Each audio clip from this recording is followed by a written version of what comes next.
Buongiorno, benvenuto in Italia. Buongiorno! Babidi. Fantastici. How are you doing? The pizza. Uh,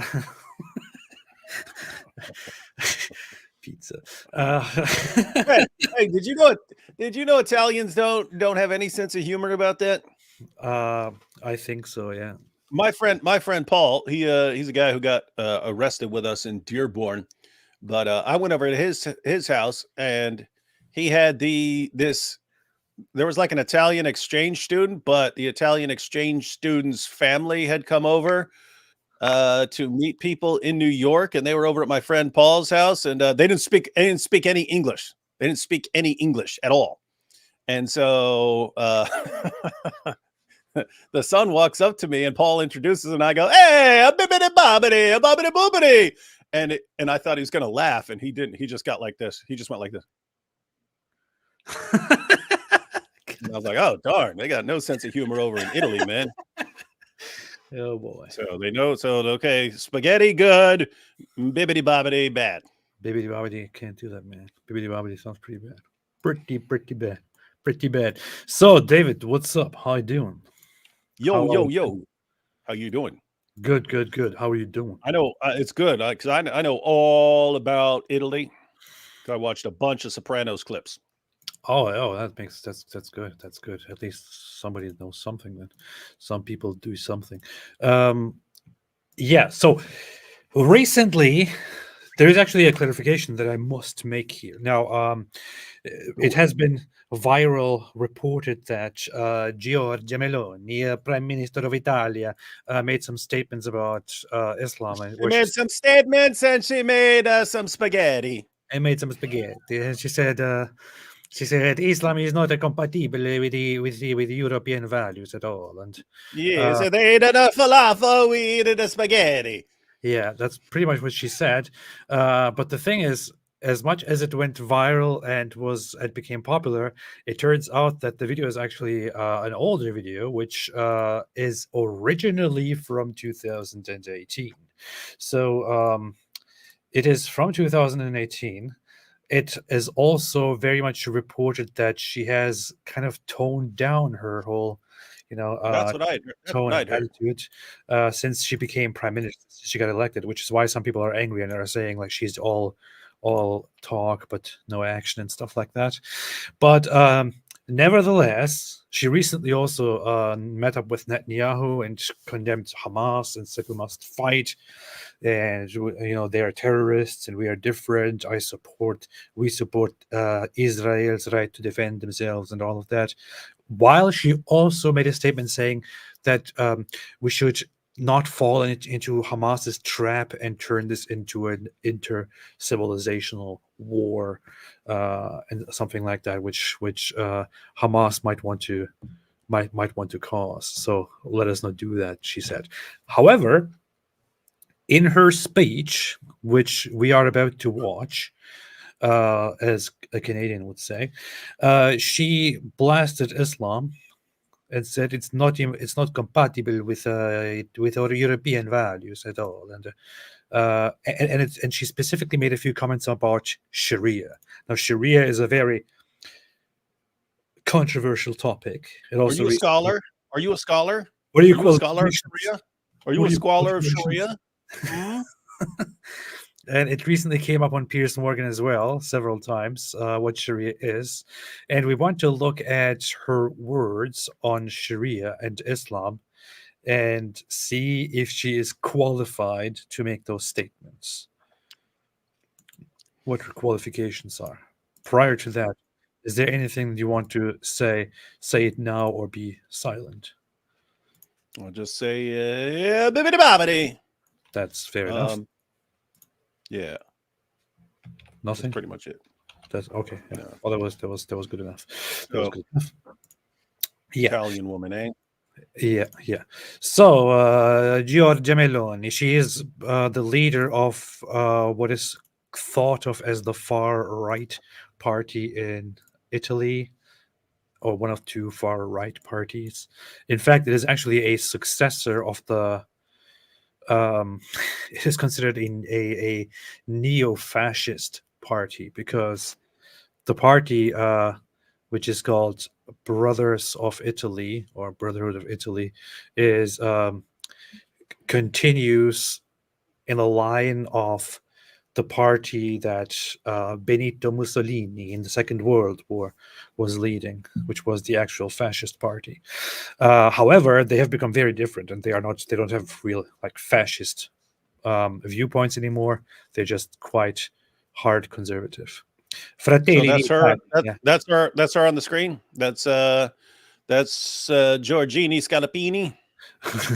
Yeah, Giorgia Meloni. Yeah, it is Giorgia Meloni. Giorgina Scalapini. Yes. That's her. So, all right, let's jump into this. So, as said, I actually found the original footage here, which is from 2018, where she was questioned about some other politician named Salvini and his views on Islam and all that, and she very much agreed with him and said, "Yeah, he's right. Islam is Hey, garbage." wait, go back to that. Go back to that. Go back to that. What? Look what that said. What? No, when you actually clicked on the video. This video? Yeah, look at that. Look, even in the title, we can't read it, but it's clearly got La Coca Nostra there. So this is some mafia stuff. God, that's what you want to go with. Okay. Let us see. Let's see.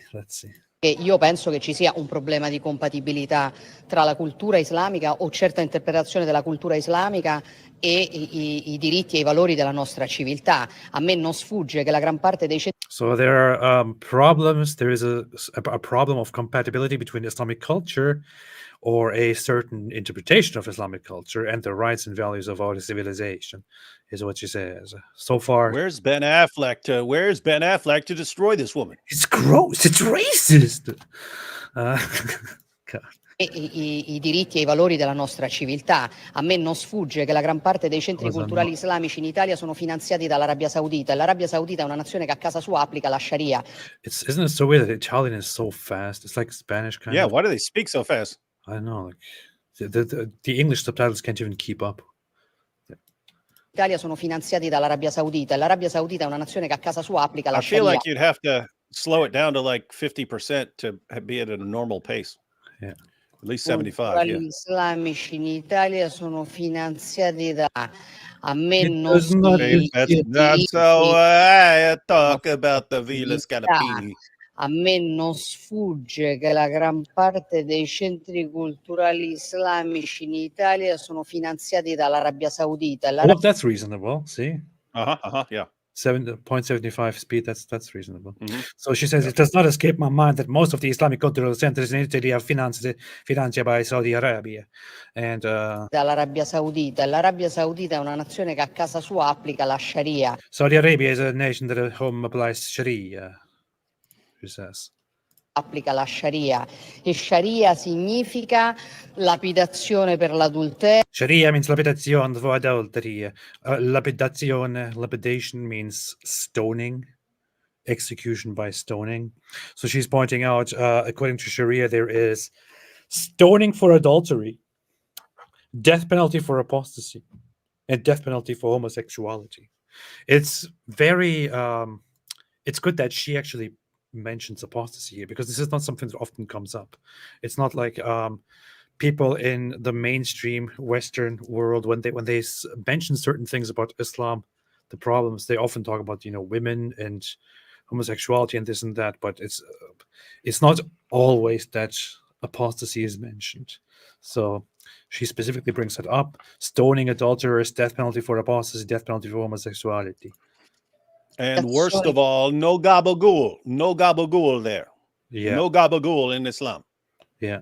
Per l'adulterio, pena di morte per apostasia, pena di morte per omosessualità.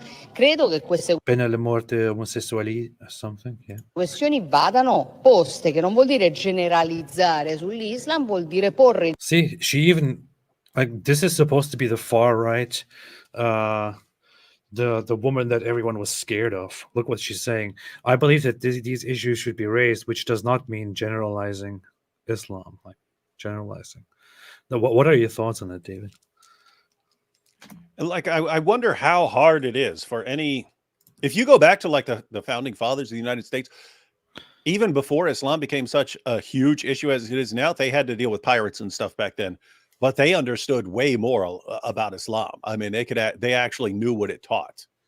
And now you've got all of these politicians who, I mean, they're running countries, and Islam is kind of a really big deal, and they still can't learn anything about it. They can't learn it to actually quote a source.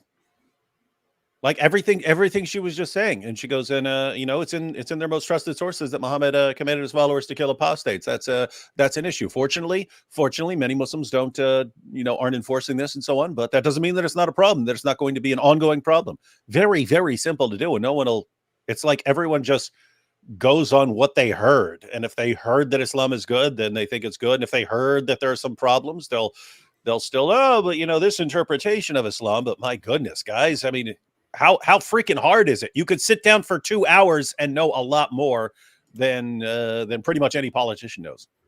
That's true. That is true. Or you could get yourself one of those simple Sharia books. Maybe I should make a stream on that. You should write.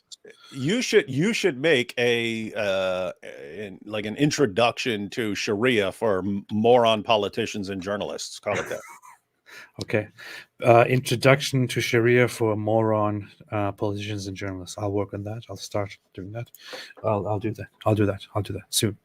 I believe that these issues should be raised, which does not mean generalizing on Islam. So she also brings up an important point, which is we're not even necessarily talking about why Islam itself is a problem, why Islam is bad, and all of that. She specifically has a stable point here where she says much of Islamic activity in Italy is organized and financed by Saudi Arabia, and Saudi Arabia directly applies certain Islamic laws according to which these things are done.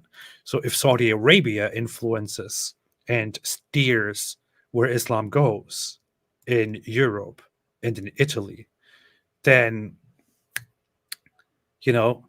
that's problematic, because then it will be sull'Islam it will be problematic. vuol dire porre What a great speech, man.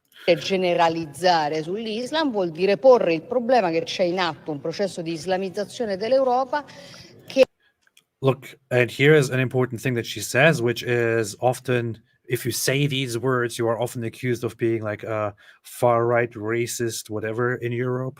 But she says it means raising the problem that there is a process of Islamization in Europe that is very distant from the values of our civilization. Islamization. This is a very, very controversial term that has been coming up in European politics for quite a while now. And whenever you mention that you are against the Islamization of Europe, you're basically perceived as a I don't know, almost Nazi, racist, identitarian, white nationalist, something. But it's actually just a very basic, very reasonable position to have, that you think there is an Islamization going on and that you are against it. And is that false? David, if I asked you, David, do you think there are efforts to Islamicize Europe? Would you say that is an accurate statement? Yeah. So why would that be controversial? I have no idea.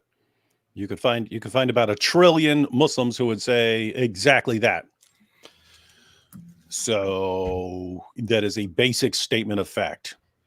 I don't know why there's a terrorist here in the chat who sends us threats, but I'm just going to ban that guy. Okay. I already banned that dude.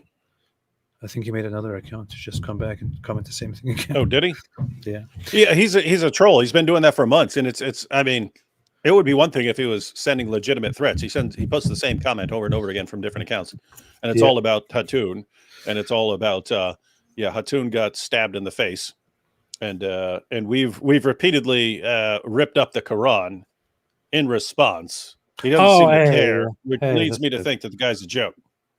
Well, okay. Well, now that you mention it, since there is a threat, since it says like, "Be careful, beat you to it," Oh yeah. Yeah. I'm not. I'm a goat. This is what we I'm do the when goat. we are when there are threats from Islam and from Islamists. This is what we do. See? Ooh, look at that.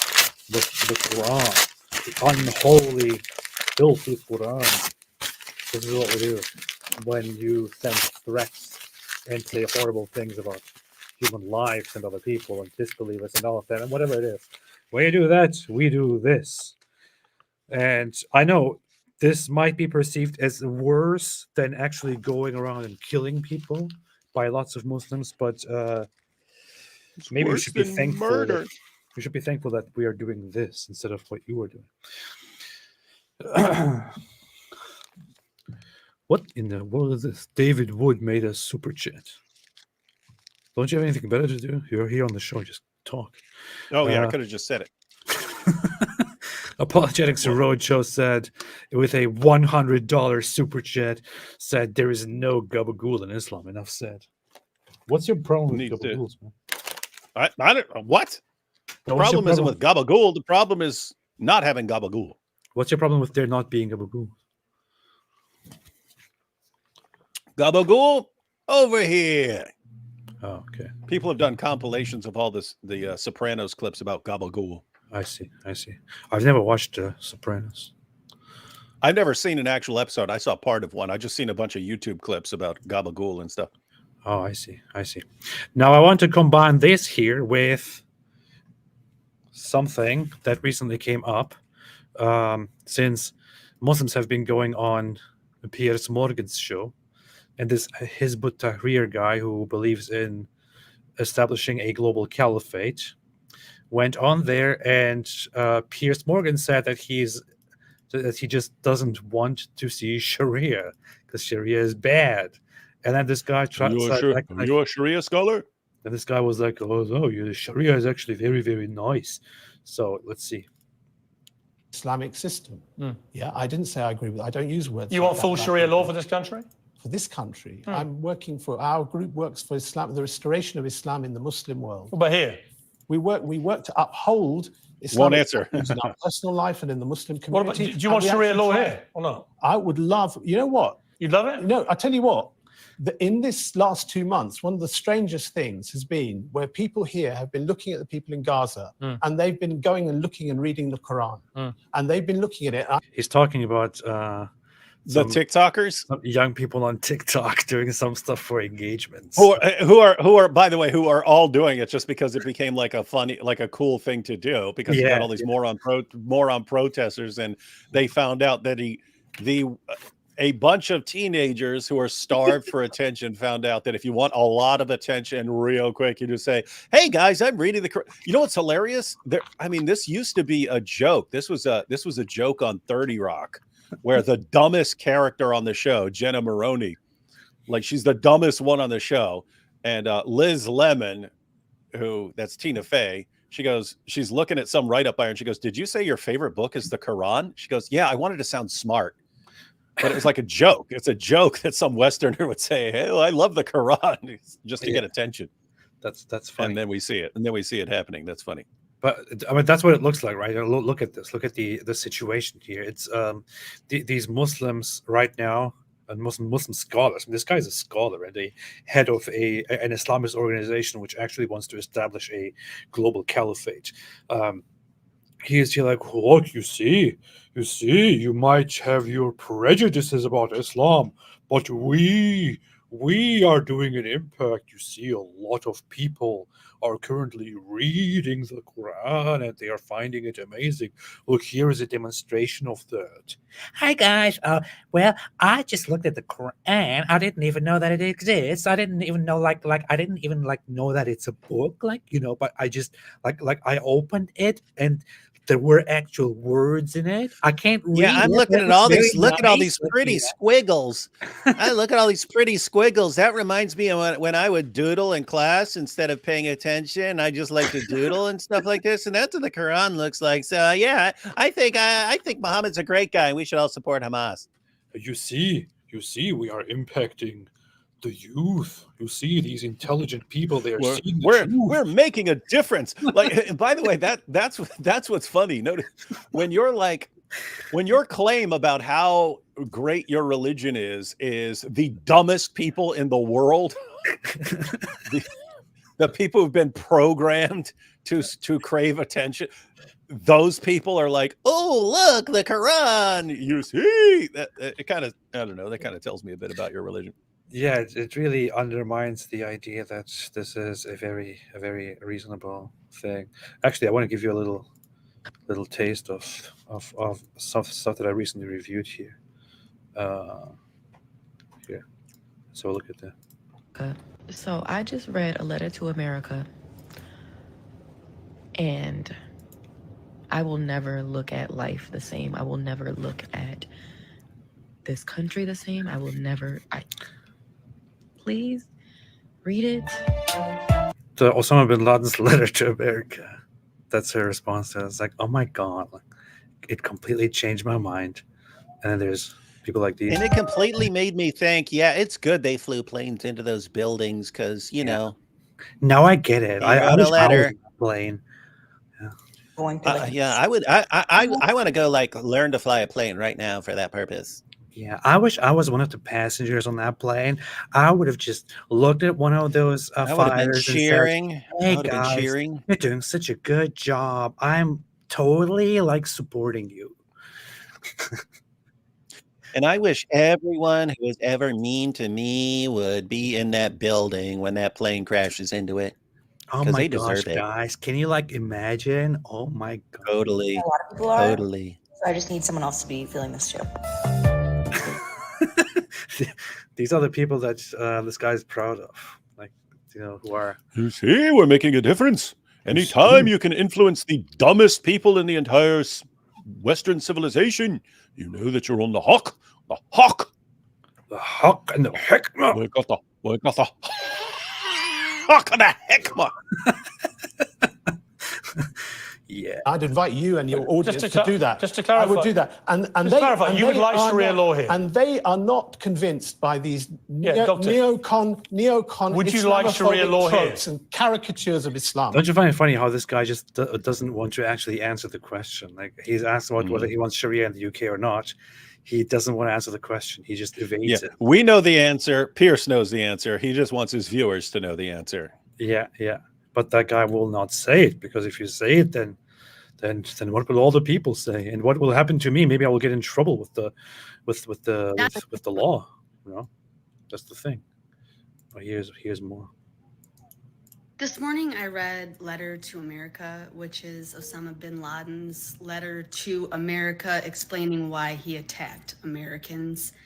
And I am ashamed to say that I not only have never read this letter, but I didn't even know this letter existed. It's wild, and everyone should read. Why are you ashamed of this? I'm ashamed that I never read this letter from a terrorist. I'm ashamed. Read it yet? Read it. I'm ashamed that I just read Hitler's Mein Kampf, and it's making some really good points. I'm ashamed that I never read it before. Oh my God, guys! Like, did you guys even know who Hitler is? Like, I didn't even know that Hitler was a thing, and I just found out. He also had a book, and it has words in it. Oh my God, my mind is blown right now. Like, look at this goof. Wait a minute, why is this not playing? This Twitter's Letter to America. Look at this goof. Look at this goofy person. What is this, man? Fix your system, Elon. Okay, well. Yeah, this is your Twitter. America, which is Osama Superior bin technology. Laden's letter to America explaining. Go read A Letter to America. It is literally the craziest thing I've read in a while. And while I can't say that I'm that surprised, I am pretty shocked. So go read it. Did you hear that? Oh, well, I can't say that I'm that surprised. I'm pretty shocked. You apparently talked about this in a show while I was asleep. Did you actually go through the letter to America? I didn't go through the whole thing. I only summarized it briefly, and also It's only a couple pages long. We should do a show where we actually go through it. we could do that. Yeah, that'd be good. Look And look you at can it. play a couple. You can play several TikTok videos because they're all short. Play some TikTok videos, and we'll read through it and then talk about explain where he's getting this stuff from. Yeah, look at this goofy. Biden's letter to America, which I will be going through right here, but it's actually so mind-fucking to me Okay, well, that terrorism has been sold as this idea to the American people, and honestly just so many Western inhabitants within certain nations, that this group of people, this random group of people, just suddenly wakes up one day and just fucking hates you, just wants you. this is so dumb. This person here actually thought, apparently her entire life, that terrorism is just these people randomly waking up one morning and hating you and wanting to destroy you, and she thinks that's how everyone else also viewed it. So she's like, "Wow, guys, did you know that terrorism is not just people waking up one day and hating us and trying to kill us? Wow, why did nobody ever tell us about this? They never told anybody about this. The government doesn't even know about this." Man, these people. But this is what Muslims are proud of right now. Are they? Actually, I don't think people. Who, all I've done is ask you straightforward questions. Yeah. You've revealed your beliefs in the answers. No, Yeah, you have. You may not even realize what you've done, but you have. I believe in Islamic law, and I don't believe in the caricature that you try and present of Islam. Would you like Sharia law in this country? I would love to see you want Sharia law in this country. I don't want. Look, he doesn't answer the question. Yeah. I would love to see you want to love and to think about loving and to spread love of Sharia in your country. How's that? I think when I went through this live, I actually made notes of how many times Pierce asked the question. I think it was like 15 times he asked the question, and he never got an actual answer. Never a direct answer to the question. The guy he's so slippery. He's more slippery. He's more slippery than Muhammad's garments after a visit from Dia al-Kalbi. I don't know. That would be crunchy or something. I mean, right after. Okay, makes sense. Sharia law in this country. Well, that's your wish. So you would. Yeah, but I Would you? I believe it's the best system, but So I'm not working. Would to you like it establish- in this country? I would. I'm not working. Yes or to no? say- I believe in Islamic. Yes or no? The Islamic. Why are these Islamists such cowards? Why is this always the case? So we had the very same thing with Dilly, the other stream, like Dilly. The dilly dodge. He would not You gotta answer a dodge, question dip, properly. duck, dive, and dodge if you're dilly. And then you have this terrorist advocate here. He is also like, he won't answer the question. Do you believe in this? Well, I think. Do you believe in it? Well, I think you should believe in it. Do you believe in it? Well, I'm personally. Shut up, man. Just answer the question. Yes or no? Was the only You'd be civilization. very quick to answer everything else. Yes or The no? Islamic civilization was the only civilization. And did you know that we had a guy who did algebra? We even had a guy who did algebra, Pierce. What about that? Do you watch Sharia here? Did you know that a Sufi Muslim helped come up with the drink of coffee? Did you know that? Do you watch Sharia here? Yeah. Why are you stuttering? Look at this guy's eyes. Yeah. Interviewed saying that all Palestinians, they are responsible. This man is being more slippery. He's being more slippery than the lubricants that he sells in his daughter's sex shop. And that's the reality of the situation. It's basically what's happening. How funny is Rabbi Shmuley for laughing at that? Not I know. I find that laughter. like hijab is trying to enrage him, and he just laughs it off. If the trajectory continues like this. By the way, little side note, and people need to understand this because like they're all following the same pattern. Hijab is probably the best at it, but they're all following this plan of, okay, we have an opportunity to talk on this show. So how do we derail it the entire time? And they're all doing that. And if you're hijab, notice when he finds out, hey, you're going to be debating Rabbi Shmuley on the Piers Morgan show, how does he start preparing? He starts preparing by, guys, let's look into his life, let's look into his family's lives and so on, and we're going to find some dirt so that we can actually use that and try to upset him to derail the discussion. That's like the goal of every interaction. It's weird. It's going to be about sex shop. I'm going to talk about sex What about the vibrators? The vibrators, you've got a vibrator in your pocket. If you want Hamas, you have to kill 100 civilians. That's effectively what we're saying. If the trajectory continues as it is, then you have to. What a clown, man. What I find so funny about this is a subtle detail here. When he repeats it loudly, look at Rabbi Shmuley when he turns around and just looks at him. If you want Hamas, you have to kill 100 civilians. That's effectively what we're saying. If the trajectory continues as it is, then you have to kill 3 million Palestinian civilians in order to kill 30,000 Hamas fighters. If you By the way, complete lie. Funny. Anyway, it's total lie. Been through that. I would love to see that. Why are you shaking? System there. Wouldn't you like to see a system? Who pays your salary? Civilization was the only civilization that brought peace to the Middle East for Muslims, Jews, and Christians. The Islamic civilization. Yeah, that's what Islam that brought peace to the Middle East. Yep. They wiped out everyone else and then started wiping each other out. Shias versus Sunnis. It did bring peace in a way. Hazalites. Yeah, it did bring peace insofar that whenever they slaughtered the other religious group, there was peace afterwards. Or when they enslaved an entire population and imposed the jizya on them and said, if you don't pay, we'll kill you all, then there was peace. When the caliphates rebelled against each other, there was peace. When the Shiites raided and destroyed the Sunni rule and vice versa, there was peace. So they did bring peace eventually, but yeah, it's probably not the only one, because even if you yourself die in the Middle East, you will probably have brought peace to yourself.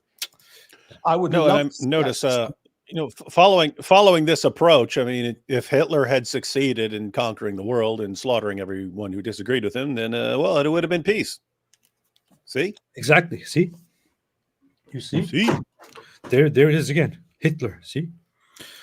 There. Wouldn't you like to see a system? Who pays your salary? Wouldn't you like to see a system pays your salary? Where Muslims, Jews, and Christians would live I don't side want by this side country in to the live Middle under East? Sharia law. It's not talking about this. I'm talking about the Middle East. No, but you suggested you wanted it to be under Sharia law here. You suggested. Do you or not? You Well, do you or not? What's funny? Look at this guy's face. Look again. Yeah, I know. Again, his funny facial expressions. Another case of somebody like laughing in the face of this ridiculous confrontation. Look at this. You suggested. Do you or not? You Well, do you or not? What's funny? What's funny is your approach to question. Why? Honestly. Just answer the question. Because you know why it's funny. Yes or no? You either do or you don't, right? I ask a question, the answer is yes or no. Why can't you say yes or no? I mean, to anyone watching this who is not on the Islamic camp and who is not a fan of this, even among Muslims who are watching this, it probably should be clear that the guy has been like cornered here and is just making himself look ridiculous, right? He's avoiding the question. He's doing this ridiculous laughter in a completely serious situation. And I'm glad that Piers is like, what's funny? Right, the question. Because you know what. It to be under Sharia law here. You suggested. Do you or not? Well, do you or not? What's funny? What's funny is your approach to question. Why? Honestly. Just answer the question. Because you know why it's funny. Yes or no? You either do or you don't, right? I ask a question, the answer is yes or no. Why can't you say yes or no? I believe in the Islamic system. Would you like Sharia law in this country? I would love. Yes or no? I would love to see you want. No, answer the question. Never mind what I want. What do you want? I want to see the Islamic system reestablished. Would you like in the Muslim Sharia world. law in this country? Last time I'm going to ask If you. Sharia law, Just yes or no. This should be clipped. I mean, this should get much more attention. Just thought about how this should actually be pointed out. You should make a video about slippery.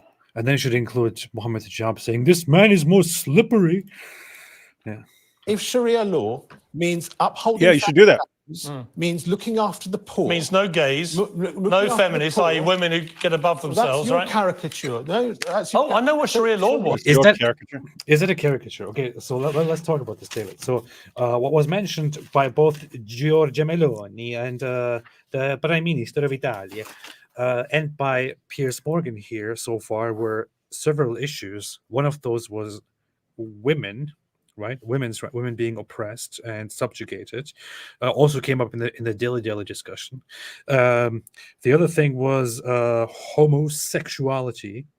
The other thing was, what was it?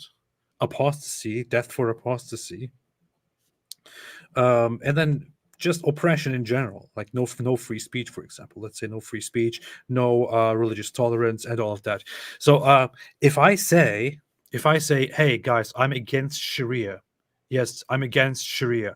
Under Sharia, there is an oppression of women, oppression of minorities, no freedom of religion, no freedom of speech and consciousness. There's death for apostasy. There is death for homosexuality. There is death for this and that. Is this a caricature? And why is this a caricature? I mean, or is your definition of caricature something that is that focuses on a certain aspect which you don't want to talk about? David, we can both confirm several aspects of Sharia, right? So when we talk about death for apostasy, is that something that is just a caricature, or is it something that is from the Islamic sources themselves? That's straight out of the Islamic sources. So you have Islamophobic. Yeah, so you have Muhammad commanding his followers that if anyone leaves his Islamic religion, kill him. The disputes that you have among the different schools, the disputes that you have are on the application of that. Do you need to give someone a waiting period? If so, how long? In other words, if someone leaves Islam, do you invite him back to Islam and give him a waiting period to decide? Or do you just execute him? And they have disagreements of that. They also have disagreements about whether you kill a female apostate the same way you would kill a male apostate. 3 of the 4 schools of Sunni Islamic jurisprudence said, yes, you kill the female exactly the way you'd kill a male. And one of the schools said no. And Shias also disagree on the application to women. That they would have other penalties, like some said you lock up the women, or that you lash them every day when they should be praying. In other words, since they don't do the daily prayer, since they don't believe, you lash them when they should be praying. So you have some disagreements like that. But as far as just general rule, kill apostates, yeah, that's pretty standard under Sharia. Alhamdulillah. And this also goes back directly to Muhammad himself, to Muhammad's own words. Of course, there is dispute on the certain details of it, but so according to a very well-known hadith, it is said some people, heretics. What it actually says here is, what does it say? Is it about disbelievers, people who turned away? It's the Zalamun. Or Zandiq, I don't know. Were brought to Ali. He had them burned. He had them burned. Burned. He had them burned. So Ali, very important person here, he had them burned. When Ibn Abbas heard of it, he said that if it had been he would not have had them burned because of Allah's messengers prohibition. Do not inflict Allah's punishment on anyone, but I would have killed them on the account of the statement made by Allah's messenger. Kill those who change their religion. This is it. So this shows that one of the most important people in early Islam, Muhammad's cousin and son-in-law, and Caliph number 4, he actually burned people because they left Islam, and then there was a disagreement about this, just about the burning aspect, not about the killing aspect, because the other guy was like, "Oh, he burned them. Well, I wouldn't have done that because the Prophet Muhammad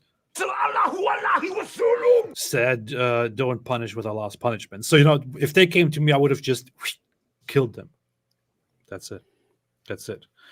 Another instance, again, is Allah's messenger said, "The blood of a Muslim who confesses that none has the right to be worshipped but Allah and that I am his apostle cannot be shed except in 3 cases. In qisas for murder, a married person who commits illegal sexual intercourse, and the one who reverts from Islam and leaves the Muslims."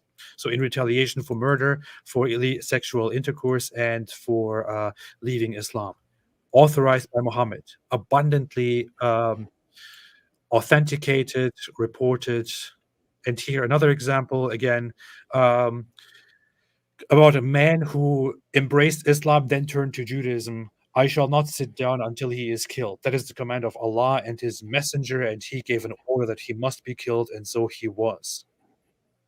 And according to more detail, he was given a chance to repent and to return to Islam, but he refused. So this is a very clear Islamic tradition that leads back directly to Muhammad, which is why it is adopted in every in all of the Islamic schools of jurisprudence, and has been pretty much indisputably applied throughout Islamic history. There were only very few voices within Islamic history that said, "You know what? No, we don't like that. We don't do that." And we have, of course, as you're familiar with, we have Muslims living in the UK and the United States and so on. You ask them, "Hey, what happens when you enforce Sharia? What happens to apostates?" They openly admit, this is Daniel Hakikachu, this is Ali Dawa, this is Jake, the Muslim metaphysician. They acknowledge, of course, we will kill apostates. Can't be true. By the way, that's the question that Pierce should be asking. I mean, he was right. Hey, do you want Sharia here? Do you want Sharia here? And it's very smart. Do you want Sharia here? And if you can get him to answer, then say, okay, so what happens to apostates under Sharia? What happens to them? We have lots of people in this country who have left Islam. What happens to them under Sharia? Yeah. And then watch him not answer. And after every question, he should say, "Look, everyone, the entire world, do you notice that he won't answer? Why? Why won't he answer?" And because keep he's going through the scared. questions. Because he's shaking. Because he's slippery. I sometimes forget about this video. I forget that this exists. That you should have capital punishment to apostates. And you just want Adam to be like, "No, really? Bro, Adam is taking the mick out of you. This is Adam is taking the mick out of you." Yeah, there's a reason why there's a capital punishment, because people like you, little weaklings who leave their religion and cause corruption in the land by spreading it, the capital punishment in Islamic law will be applied to you. We have no doubt, and we're proud of that. We're proud of that. Capital punishment will be applied in an Islamic state. Yeah, not individuals going and doing it idiots. themselves, like idiots. Yeah, no, under an emir, it is done. It is done. Yeah. We'll be watching, because if you're going to cause corruption in the land, that's going to cause more damage to the society as a whole. Because the Sharia didn't come to protect an individual's right. Hey, can I drink alcohol? Yeah, sure. Drink What brand alcohol. of mascara do you think? Overkill them. Set all this kind of chaos. No, Islam says the right of the community is greater than you individual wanting your right to freedom, which is BS. This guy has the most beautiful face I've seen in my entire life. I mean, people want to know what brand of eyeliner he uses. He might promote that. I don't know. He could probably promote that kind of stuff. Maybe he's born with it. Yeah.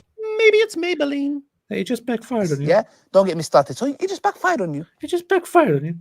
Yo, and now that my Viagra has been doing so great and I've been making money, I decided to sell Ali Dawa's special magic eyeliner. This guy has the most beautiful face. He can make a fortune with his eyeliner, because I think Hijab uses it. Yeah. I feel like, I don't know, if I was a woman who is into men, or if I was gay or something, I don't know, and I saw this guy's face, I would be fascinated, completely blown away, and I would be obsessed with this guy. I mean, look at the beauty. Look at the light that is shining from his face. This is I don't know. Just a tasteful amount of eyeliner. Yeah, it's so beautiful. Just the right amount. Just the right amount. This is so beautiful. Wow. Got to make your eyes pop. Yeah. Freedom, which is BS, absolutely BS. Yeah, don't get me started. So it just backfired on you. And I have to say, we've got a new endorsement from Kim Kardashian on my new eyeliner. This guy, man, You're sick. You are sick. yeah. See, that's the problem, man. That's the problem. That's the problem. In fact, this man has real problems. Yeah. Okay. Yeah. So we have. Don't get me started. Hey yo, hey Smiles to Jenna, feed me some grapes, yeah. Yeah. It just backfired on you. It's apparently a real manly thing to do to get fed grapes by a man wearing eyeliner. Hey, sometimes I forget that this exists. Wait a minute.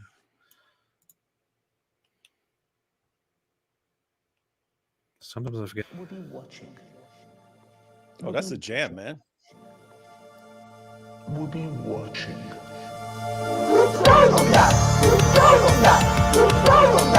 It just backfired on you. It just backfired on you. This is a part of our religion. There's a reason to it. Yeah. There's a reason why there's a capital punishment. Yeah. Because people like you, little weaklings, who leave their religion and cause corruption in the land by spreading it, the capital punishment in Islamic law would be applied to you. We have no doubt. We're proud of that. We're proud of that.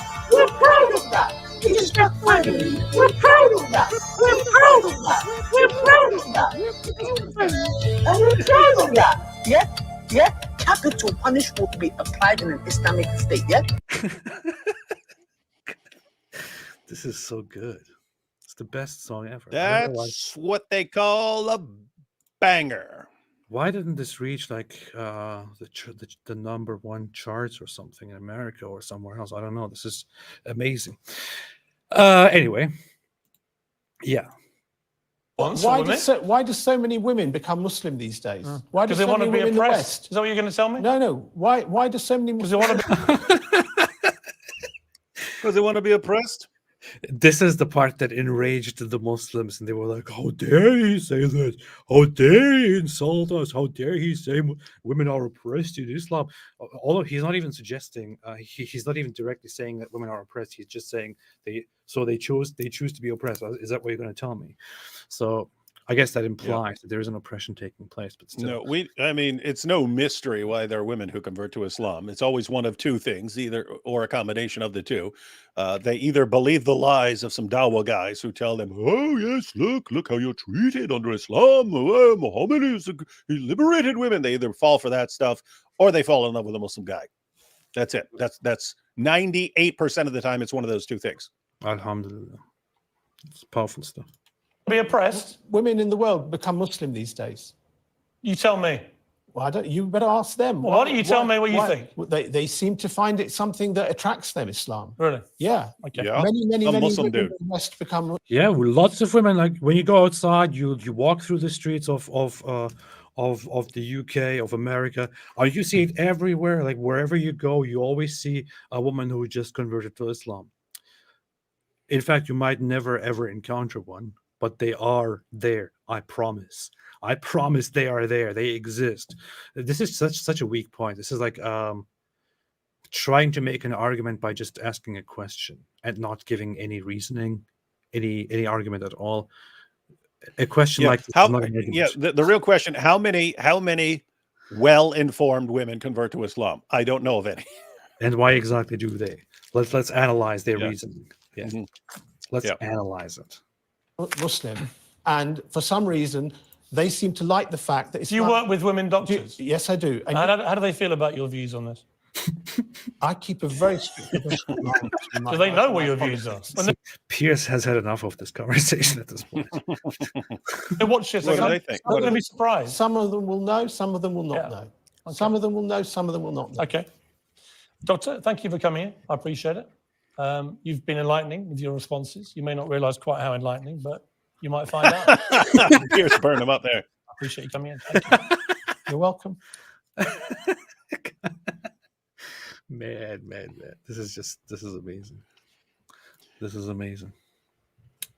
So, another issue, women. When we talk about women, it is a very, very clear thing in Islam that in an Islamic society, women are considered pretty much lesser beings, right? They're not considered equals. They're not considered people who have equal rights, who can be on the same level as men, who can be free, who can make their own decisions. Women are supposed to be quiet. Women are supposed to not go outside without asking their husband's permission. They are supposed to be beaten into obedience if the men fear arrogance. They are supposed to immediately come to bed when the husband says, "I want sex." If they say no, then the angels will be like, "Oh, shame on you! May Allah curse you!" all night. How dare you! How dare you! The angels will go like this all night to the woman. You're finished already. Look at me. Look at me. You know you're done. Man. Go ahead. Say something. You want to say something? Woman, you're being as slippery as... Chloe said ad guard extension, bro. I don't like using ad blockers. I just don't like it. I'm sorry, Chloe. You have to deal with this. The Sahima Square said we need the rabbi laugh on the soundboard. I really should do that. I really should do that. Let's see. Let's open that up again. No, undefinite. It is done. Yes, and we, you know what? We'll be watching. We'll be watching. You're trying on that. You're trying on that. You're trying on that. It just backfired on you. You're trying on that. You're trying on that. You're trying on that. It just backfired on you. Okay. Actually, let's look at this. Give you a measured response, but let's get to Sharia law. Do you hate Sharia law? I don't hate Sharia law. You said you know about Sharia law. I do. I know that. I hate Sharia law. I hate it, Dilly. Yeah, come on, Dilly. Join us live, Dilly, and break it down for us. Come on, tell Dilly. us why we should love it. Come here, Dilly. Come here, Dilly. Come on. And then explain why you don't actually want to live in a country governed by Sharia, because you could move to Afghanistan, but you don't. Don't be Dilly. Nah, why would he move there? The Dilly Dodge. Sharia law operates in a number of countries around the world. And I know that in somewhere like Afghanistan, the women who are under Sharia law imposed by the Taliban are deeply oppressed. Would you agree with that? What qualifications Well, do hang you on. even talk about? Hey, this is funny. Straight Outta Kaaba just makes me think that could be a good parody of that song. That's Straight Outta Compton. Like, Straight Outta Kaaba. Crazy MF named Muhammad. And it can go like that. Named Prophet Mo. Yeah, that's good. That's a good idea. It's a good idea for a rap song. Would you agree with that? I used to rap. I used to rap an apostle when I was in prison. I used to do parodies of the songs, but I did one called "Straight Outta Tarsus." But it was straight out of Tarsus, crazy Christian brother named Saul. Wait, start off as Saul. Wait, so it was straight out of Tarsus, crazy Christian brother named Paul. So get ready because you're headed for a big fall. You catch me preaching in the book of Acts. I would have preached in Asia, but the Spirit held me back. God come out, flipping the scriptures like a sawed off. Devils and demons and imps are getting hauled off. Went on like that for a while. And, nice, nice. That's what I did. I would take all the songs that people were listening to, and I would what was it? There was DMX. DMX would come out with something. Oh yeah. It was like, y'all gonna make me. Y'all gonna make me go to church. Up in here. Yeah. What qualifications do you have? David, what qualifications do you have to talk about Sharia? Yeah, we've talked about this before. What qualifications do you have? I'm literate. I can read words off a page. What are your qualifications? I can read words off a page. What are your qualifications about Sharia specifically? Like, who are you to talk about Sharia? I can read words off a page. What are your credentials? And notice it's here's the legal system that we want all of you to be under. Okay, well, can we talk about this? No, you just have to accept it mindlessly. You just have to mindlessly accept the rule of the Taliban without questioning any of it because you're not experts. You're not experts in it. Hey, Piers, I think you and I want to bring this idea to you. You and I, we should all live together under Sharia. Well, what is Sharia? Let's not talk about this. What are your qualifications? We're not here to talk about this. But I want to talk about it. You just propose it. What are your qualifications? What are your credentials? That's how ridiculous this is. I reach points of agreement. Do you agree that the way the Taliban treats women is oppression? I'm going to answer your question. Can you answer it? Oh yeah, when we went through this the other day. He should be specific with something that, like Muhammad said, the same thing that with like on the PBD podcast. What do you think under Sharia should happen to apostates? Dilly.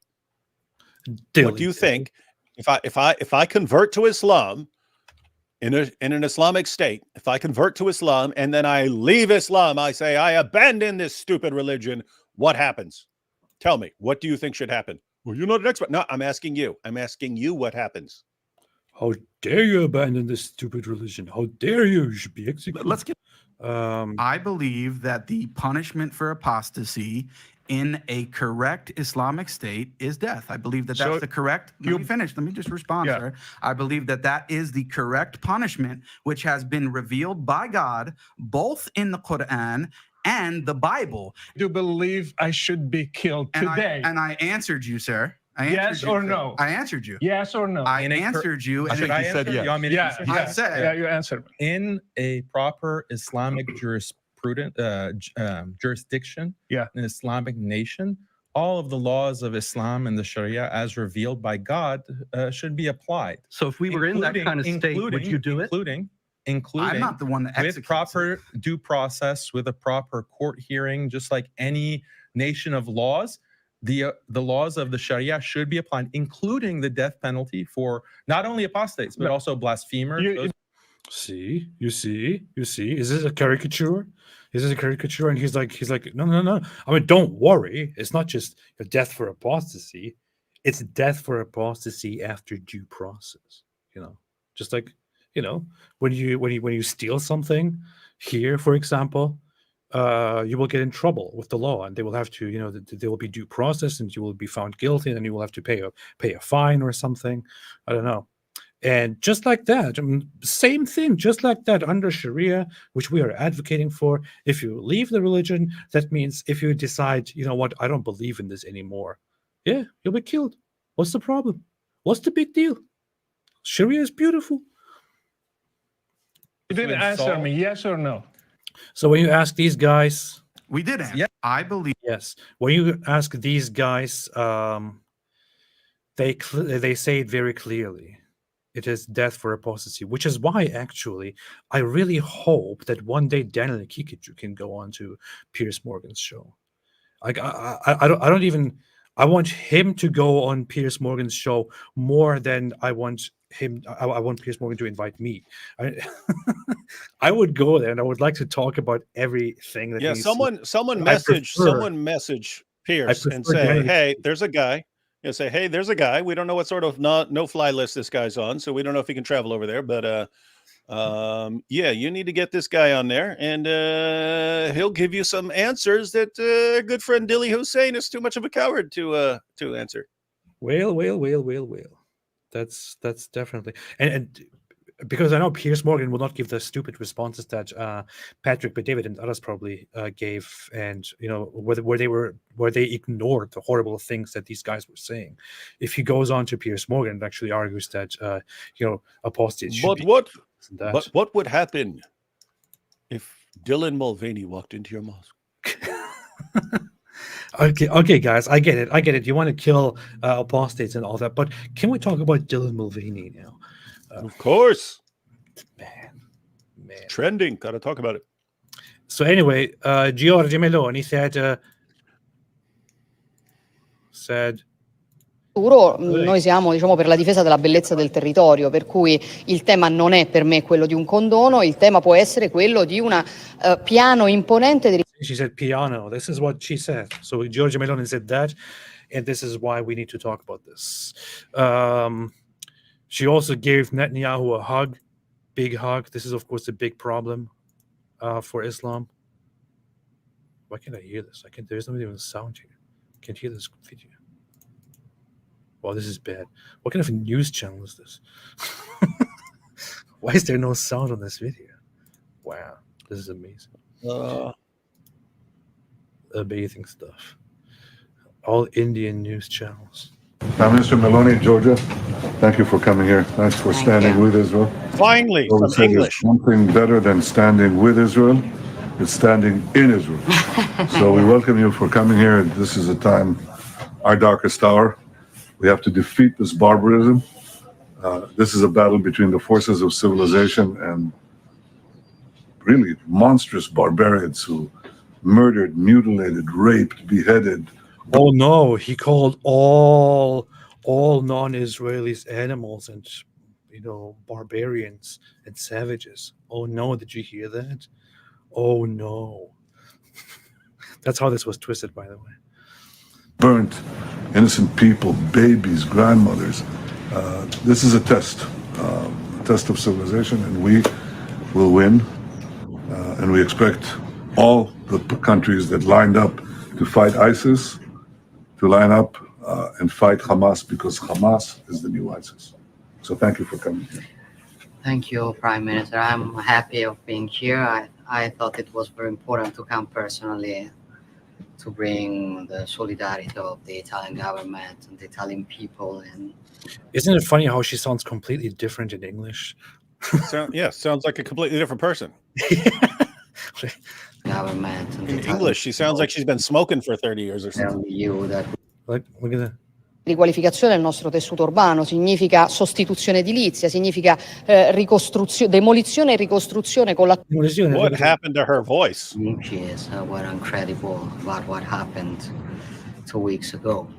That showed something more than... This is so weird. Simply, well, a war.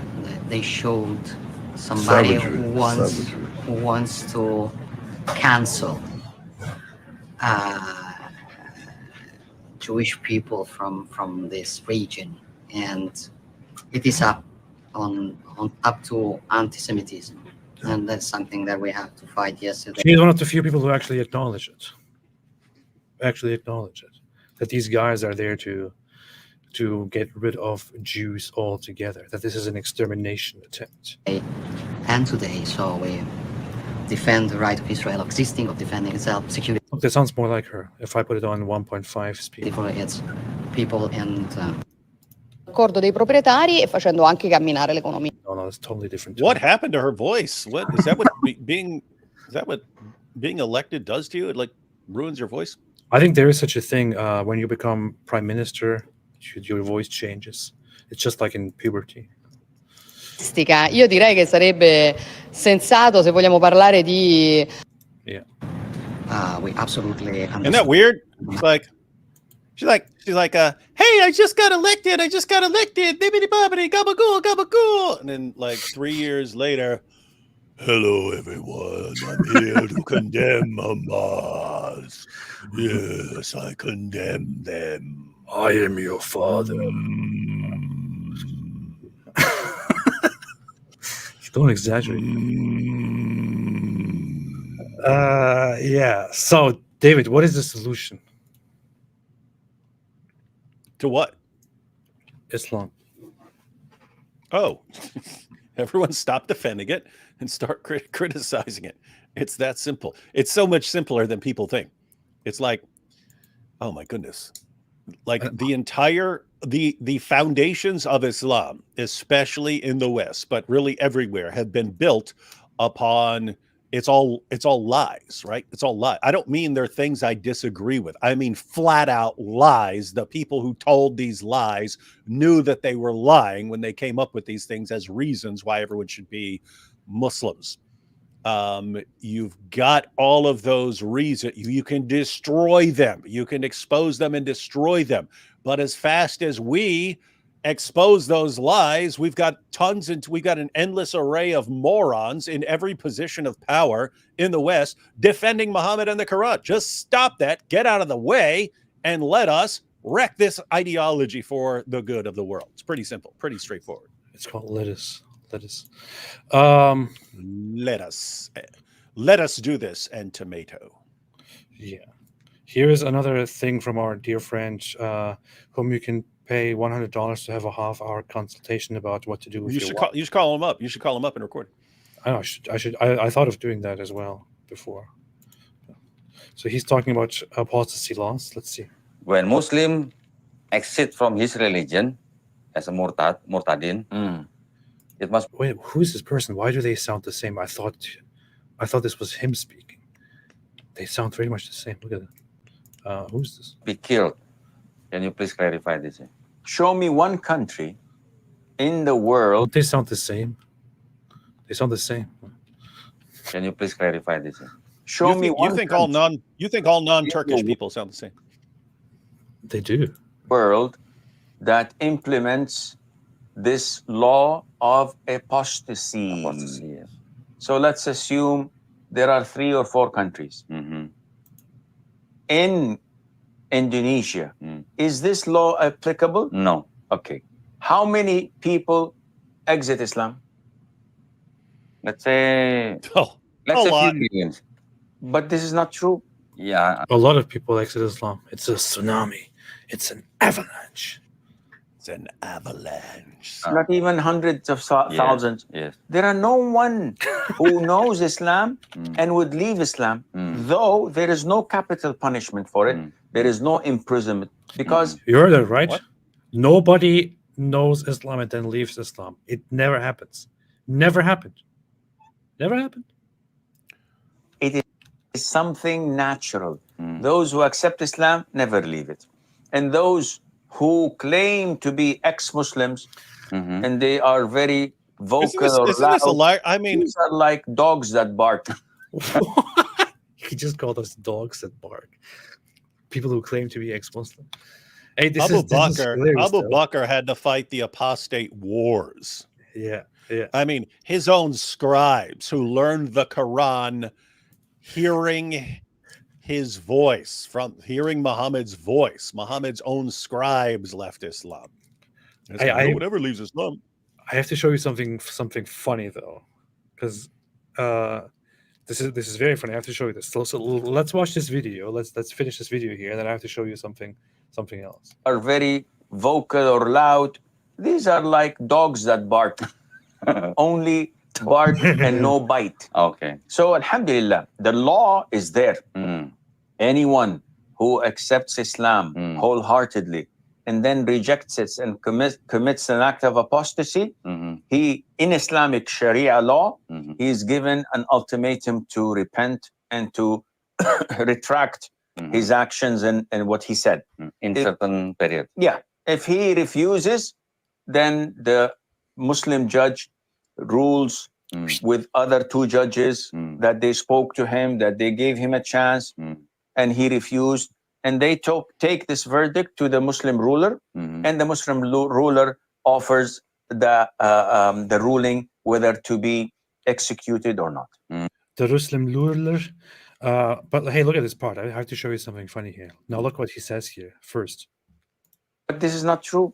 Yeah. Not even hundreds of thousands. Yes. There are no one who knows Islam and would leave Islam, though there is no capital punishment for it. There is no imprisonment because it is something natural. Those who accept Islam never leave it. And those who claim to be ex-Muslims and they are very vocal or loud, these are like dogs that bark. So his point is nobody who actually knows Islam, so nobody who is an actual Muslim ever leaves Islam. And those who claim to have left, he says those who claim to have left, so they were never Muslims. Now let me show you. Let me show you another video. Did you know that? Let me show you another video. Islam is the only religion that nobody ever leaves. Yes, alhamdulillah, Islam is the only religion that nobody ever leaves. With all other religions, Christianity, Hinduism, Judaism, Buddhism, Scientology, atheism, agnosticism, people leave the religion. But with Islam, nobody ever leaves the religion. Now you might say, what about those who call themselves ex-Muslims and apostates? Well, those people were never Muslims to begin with, alhamdulillah. And if we were in an ideal Islamic state, that would be a different matter anyway. Under an emir, it is done, yes. And this is why Islam is beautiful, alhamdulillah. You see this, right? I did this video, this parody here, long before that Sheikh Asim al-Hakim video came out, but it's basically the very same thing. You would think that I'm completely exaggerating here, but what Sheikh Budi says here in this video is very much what Asim al-Hakim says here. Did you say I? Oh yeah, You no, said I at first. Yeah, he kind of looks like me. That's why I said I. He does. He has similar features. Yeah.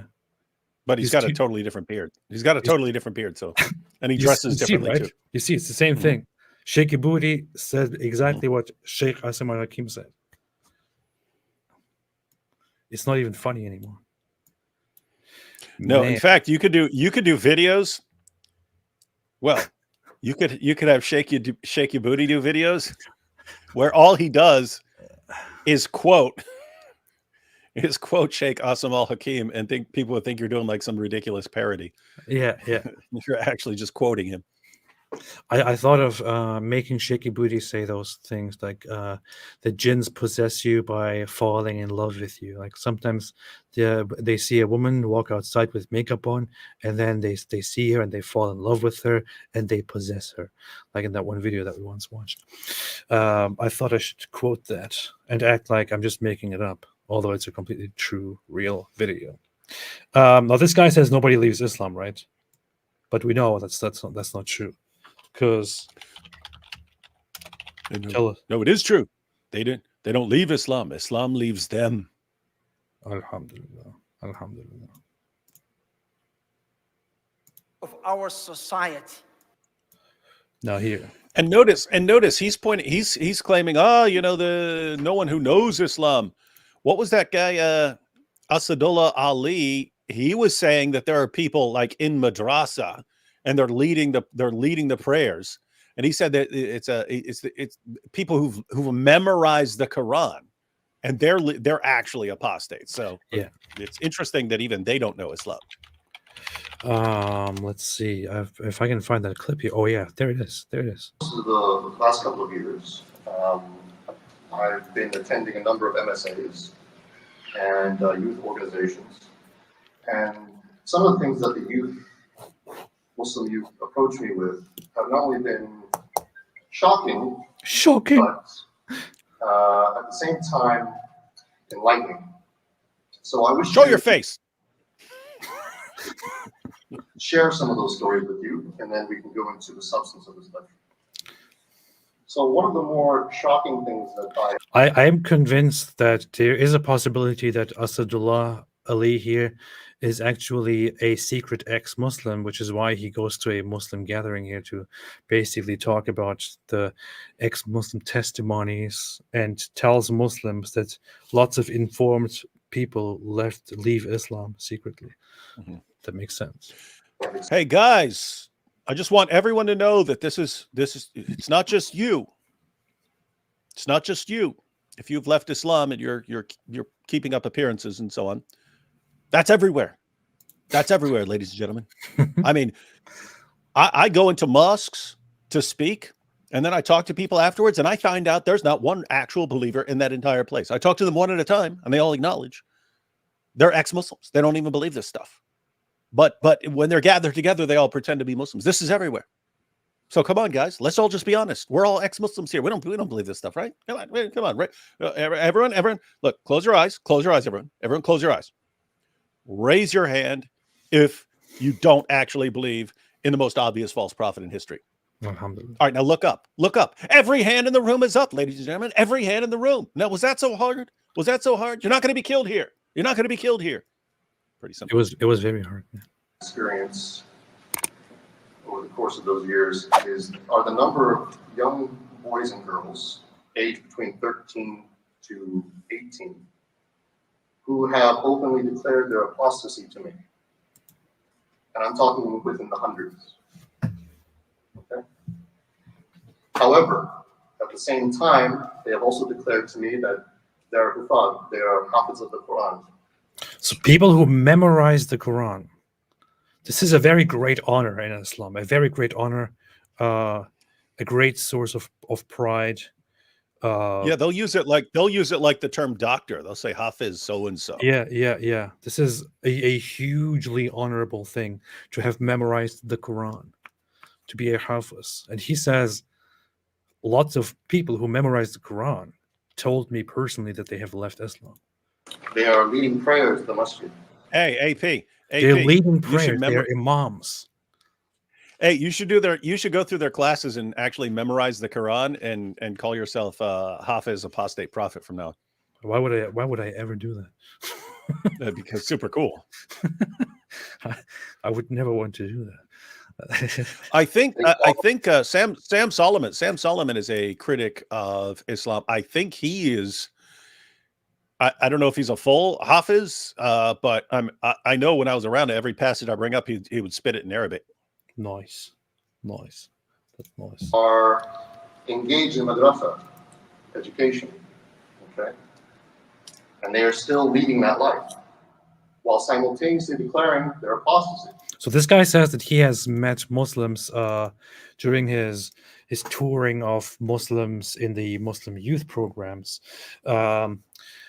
students, university students, and all that. He himself encountered personally hundreds of people who came and told him that they have left Islam. Many of those are people who not only memorized the Quran, but who are also leaders in their community and who lead prayers.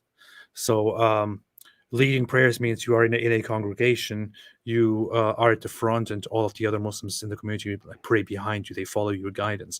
So these are the in the imam position. People like that left Islam and told him personally, hundreds. That's what he says. And I already said it a while back, but it's so funny to me that me and Rashid, when we wanted to put this little surah like it to the test, and so we wanted a Quran reciter to recite actual passages of the Quran, and then to recite some of the other things that are similar to the Quran, and then to recite some things that are not actually Quran but they're written like the Quran, and so on. And he looks around for someone. He starts posting online that he wants a Quran reciter to do this, and he gets this imam saying, "Yeah, I can do that. I can do that." He was looking for like he was thinking there was going to be like an ex-Muslim, but it was an imam who said, "Yeah, I'll do that for you." And so he has to clarify. And he's like, "Hey, you understand? I mean, we're doing this to criticize Islam and show that this claim of the Quran doesn't actually work. So why would you be willing to do that?" And the guy goes, "It's a job. It's a job, right?" He's like, "Oh, okay. So wait, so you're an imam?" And anyway, he starts talking to the guy, and the guy admits that he doesn't really believe in Islam. He says, "I'm an atheist." And Rashid goes, "Wait, you're an imam and you're an atheist?" And the guy goes, "It's a job." I still think that's hilarious. It's a job. That's so nice. Notice, but this is an Egyptian. He's an imam in Egypt. He's leading the mosque. He's leading the prayers, and he's an atheist. So it fits right into Asadullah Ali's ideas right now. But notice Asadullah Ali, he's talking about MSA events. He goes around to MSA events, and he's talking to the Muslim Students Association and talking to them. And when it's behind the scenes, dude, I don't really believe in this. I keep up appearances because I don't want my parents to find out I don't really believe in this. Tell me what I do. Can you give me some advice here? But this is all around the world. It's all around the world. Yeah. All around the world, same song. Apostasy. In the Pakistani community, boys get away with Zayd video. If you haven't, please take a moment to see it. It's really important. One of the common objections that I get from people who watch this video is that the statistic that I mentioned at the beginning, that 1 in 4 Muslims in America grow up to leave Islam, they say that this is exaggerated. Yesterday, I reconnected with an old student of mine, and he went to a major university in America. He was telling me that when he first began studying there, the prayer hall used to be full and people were overflowing onto the streets to pray the Dhuhr prayer in congregation. Just before he left, it was virtually empty. There was just 3 people there. The beginning of leaving Islam is that you become disaffected by your religion and you start searching for something else. And if nobody ever showed this person why Islam is true, then they might become a statistic. The crisis is real, guys. Hey, this guy is actually describing it as a crisis. This guy is I don't know what his name is. He worked at, or no, he was a guest at Yaqeen Institute, which is the primary Islamic education institute in America. What's this guy's name? Hey, if someone knows how to get in touch with this guy, he's saying, hey, Muslims have to hear why their religion is true, right? And that is correct. If you don't believe that it's true, then you're going to run into some problems here. But hey, dude, you can join us live and explain it to us why Islam is true. I would love to hear this. Oh, there he is.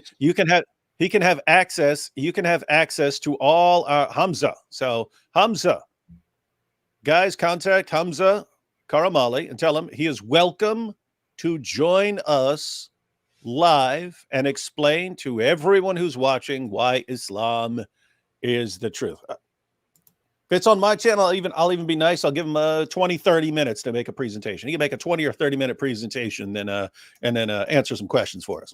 And I will be the most respectful you have ever seen me. We'll be extremely respectful. There won't be any eating or smoking the Quran or anything like that. I mean, this guy looks and sounds like a very nice guy. So I think there will be. Seems like a nice guy. Yeah, and he has legitimate concerns. And just imagine how many young Muslims would be convinced if he gave an awesome argument for why Islam is true. Right? He calls it a crisis of people leaving Islam. Crisis, avalanche, tsunami. The religion of Islam in numbers, subhanallah. Once we've seen that, we responded right away and we acted right away. We've opened the Bukhari Center. After the help of Allah Azza wa Jal, it was because of every single one of you. And those we helped them. But this guy is saying they are leaving Islam in high numbers. Please donate now. It's I find it absolutely fascinating, these two faces. On the one hand, they keep thumping their chest. Oh, but so many people are converting to Islam. Islam is going to dominate the world. Everyone's becoming a Muslim. What about all the women who are converting to Islam? And then the same guys can turn right around. Guys, we have a crisis here. It's an avalanche. It's a tsunami. It's falling apart. We're never going to recover. Let's listen to this guy. Look, this guy's saying something very nice. In the Pakistani community, boys get away with crime. If you've got girls in the family, boys in the family, there's a blatant unfairness in a family where boys can get away with what they want and the girls are literally treated as, na'udhu billah, in some cases, not all, but second-class citizens. And then this is what creates then disharmony, disunity, feelings of inferiority. And then unfortunately, we've pumped our kids up in some circumstances to become so narcissistic that they think the world has to evolve around them. So we need to learn from this a little bit. Why is this titled one of the reasons our girls leave Islam more than boys? And then he doesn't actually address that at all. And he does. He did. You didn't catch it. He's saying, but he didn't say. I know, but he didn't. Girls are being treated way more harshly. I know, but and then the girls grow up and say, "Hey, look at what this religion does. It sucks. It treats us completely unfairly compared to boys. We're out of here. We're out of here. I'm going to marry some cute Western boy." Yeah. Well, that's cool. That's cool. That is really threatening the court of our society. The court of our society? He said court. He said court. I never noticed he said court. I think he just said court, didn't he? It's not just he said court. It's really threatening the court of our society. He said court of our society. Court, yeah. So this is illegal. This is a legal thing. So talking about the courts, what goes on in courts. Something that is so severe, so serious, that almost every single day. My name is Sean, said golden showers to you from Israel. Nice. Oh man. My name is Sean, said sinning in the Quran is again the same person is again posting the Turkish lyrics of that Turkish song from a long time ago. This is funny. It's kind of funny. It's very nostalgic. Drunk Vax said, eat full Quran, please. $20,000. I will do it for $20,000. I will take a whole Quran. Look, this is missing pages. I will get a new Quran. I will put it in a blender. I will eat it. Actually, I wouldn't I wouldn't do it for 20,000. I would do it if I were really pissed enough about something. You'd have to really, like, if a jihadi kills the apostate prophet, I will eat the entire. Matter of fact, mark my words here. If any one of these losers ever kills the apostate prophet, I'm going to eat an entire Quran. See, there's an Take me alive, incentive. but I'll do it. There's an incentive to go. Now you have your incentive to brutally murder the apostate prophet. Oh boy. Yeah, I don't even. I'm not sure if I would even do that for 20,000 dollars, to be honest. So Dave said your title is wrong. Islam is not incompatible with the West, but incompatible with humanity. A group that misbehaves everywhere has a value problem. That's true. It's true. But No, this is bad. This is bad logic here. He says your title is wrong. Says Islam is not incompatible with the West, but you could say Islam is incompatible with humanity. It would still be incompatible with the West. Plus, I'm also quoting Giorgia Meloni, so it doesn't matter what I say. So therefore, it's not wrong. Yeah, yeah. And notice, it's, as far logically, it's like if I say, cats eat food, and you say, no, that's not true. Mammals eat food. Well, yeah, but that's still true that the cats eat food. Yeah. So, Sid Dave. Take that. You're finished already. Yeah. Look at me. Look at me. In your face, Sid Dave. In your face. You got served. You're destroyed, humiliated. Flame of Prometheus said, have you heard about the right-wing Sweden Democrats telling Islamists to F off in a video where the party leader speaks in Arabic through AI? I haven't heard of that. Haven't heard of that at all. Sweden Democrats F off. Let's see. Through AI. Can't find anything. I'll look it up later. Sent me something. Abdul Wahab said, Apu, when are you going to make video on immense torture committed on Muslim in India? Why would I make a video on that? Do I make a video on immense torture committed on others in India? Do you see me make videos about all of these things that happen around the world all the time? When are you gonna make a video about penguins in Antarctica?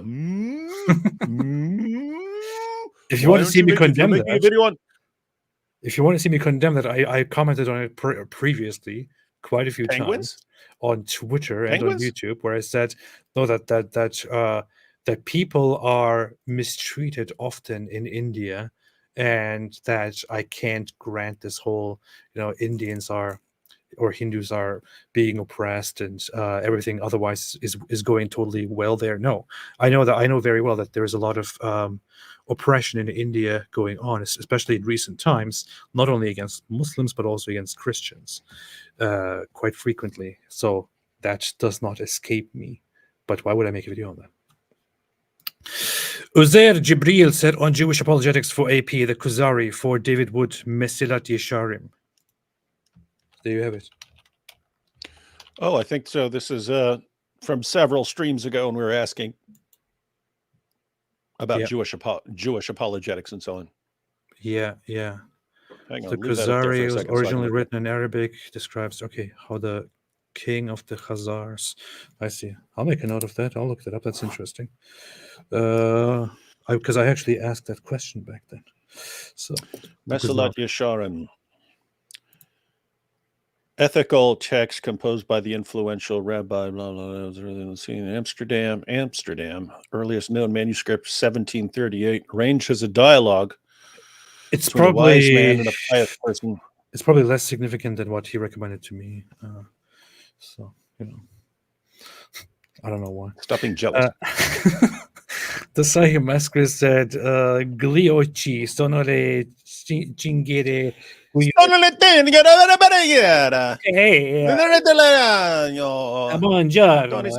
Tony Soprano. È importante. Buon appetito. Gabagool.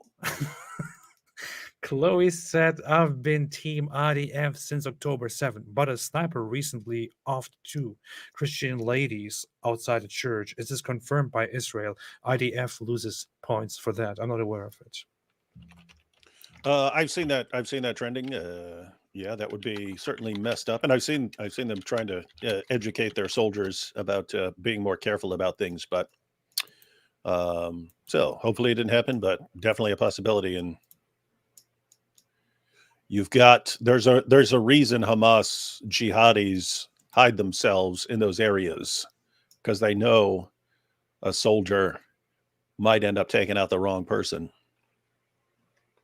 IDF denies that it targeted, but IDF confirms an incident at Gaza Church after Patriarch says 2 Christian women killed. Yeah, there were several things that happened, again, several weeks ago where I said I can't possibly support that. So if that happens, I really need to look into that and would say would be a shame, would be terrible.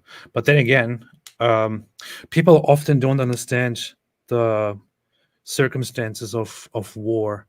Like there was recently a report which came out directly from the IDF themselves that nearly 20% of the IDF soldiers that died in Gaza so far from the start of this war died as a result of friendly fire and accidents and things like that. And lots of people were like, what? So how is this happening? They are killing so many of their own people. This is like only Israel could do this. How are they justifying it? If you actually look into the statistics of friendly fire in war in general, the average rate of death by friendly fire or accidents by own personnel are between 10 and 20%. So this is nothing unusual at all. It's very common, extremely common. Yeah, and it's much worse. See, notice if you have 2 armies marching out against each other, and your army's on that side of the field, and their army is on this side of the field, then it's pretty clear. It's pretty clear who the enemies are and so on. When it's like cramped, close quarters, going room to room and so on, and someone in any one of these rooms could be blowing you away. All of a sudden, 2 guys are going around. They both jump out at each other. Someone shoots, even though you're on the same team. So in yeah, 1991's Gulf War, 24% of the U.S. battle deaths were due to friendly fire. A quarter. Yeah, people. Yeah, I mean, again, it's a messed up situation. If you storm a room and there are people in there there may be people in there who want to kill you and stuff like that. I had a dude. He was this was when I was in the jail, but he was a cell or 2 down. But it was messed up because we were messing with him for a while, and like we didn't know he had PTSD and stuff like this. So he started like his cellmate came in there and said what happened to my cellmate? He's in there trembling. He's trembling like a leaf. What's going on? And we've been messing with him.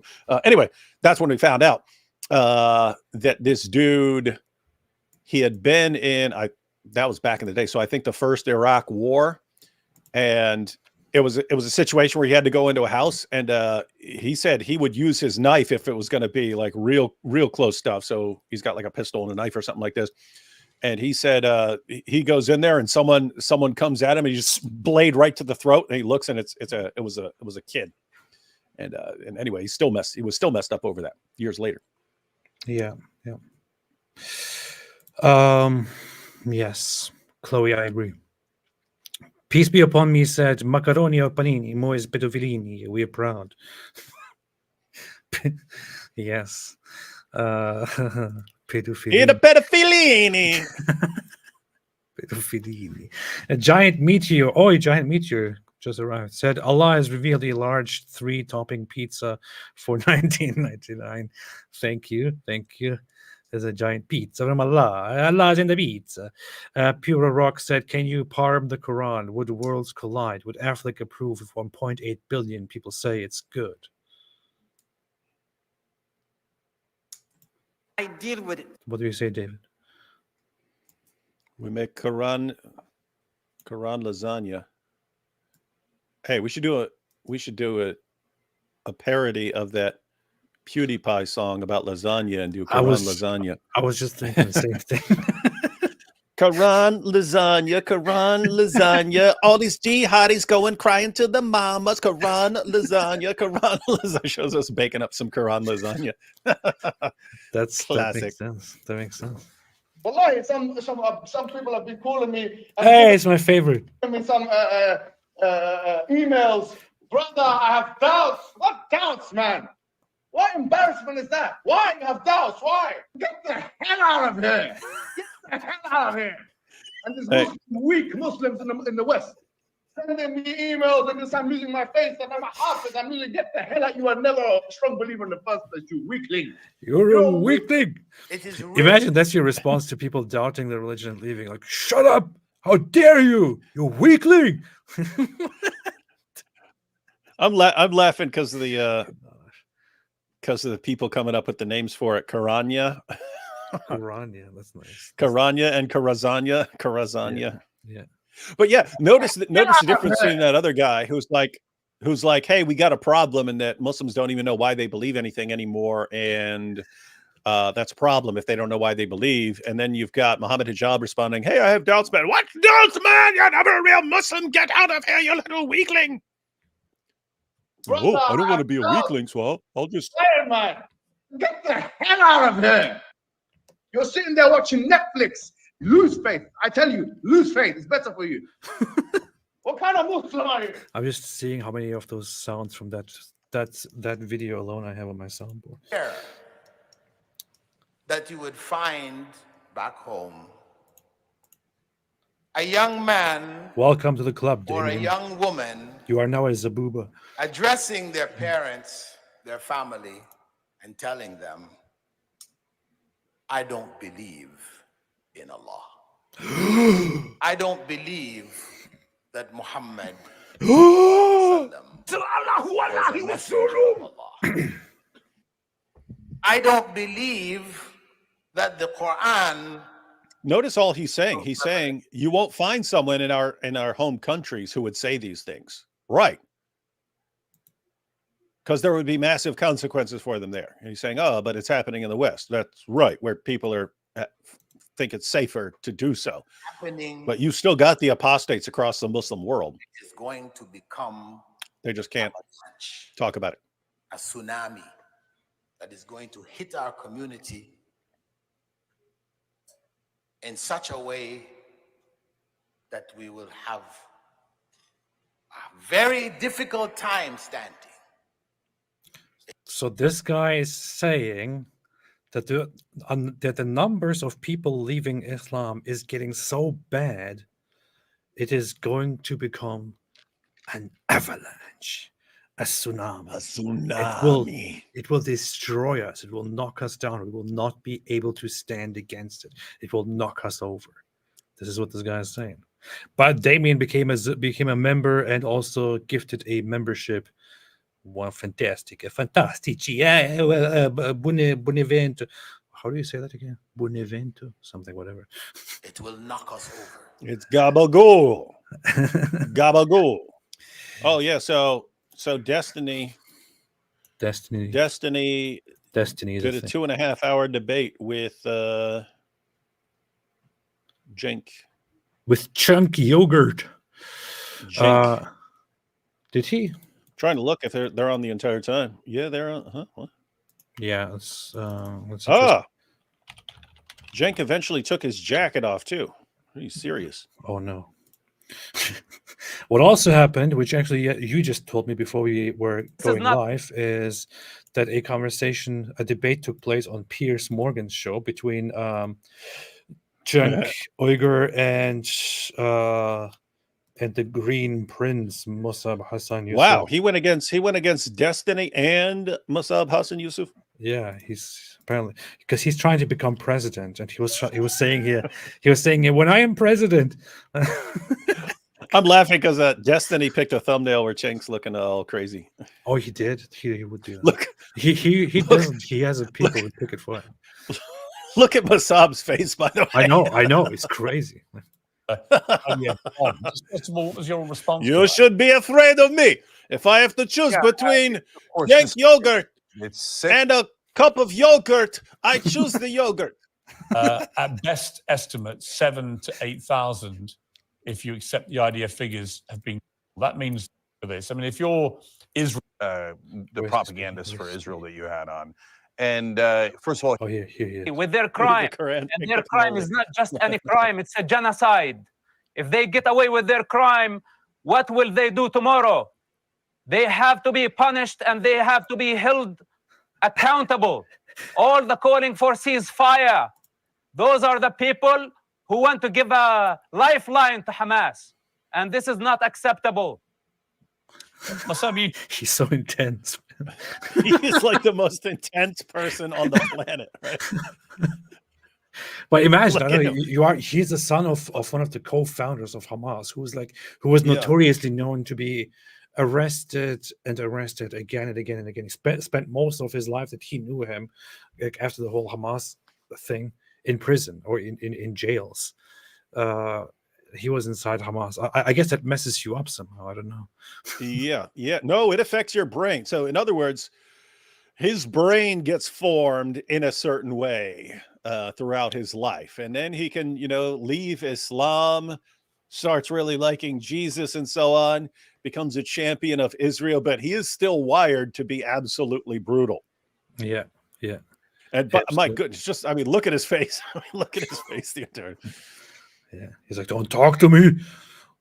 He tweeted on Friday something that many people. Interest of humanity. I have no respect for this people. The majority of the Muslim people identified with Hamas, supported Hamas. Show me how many Muslims out there who condemned Hamas genocide. Why? Is it because Jewish blood? This is what I meant.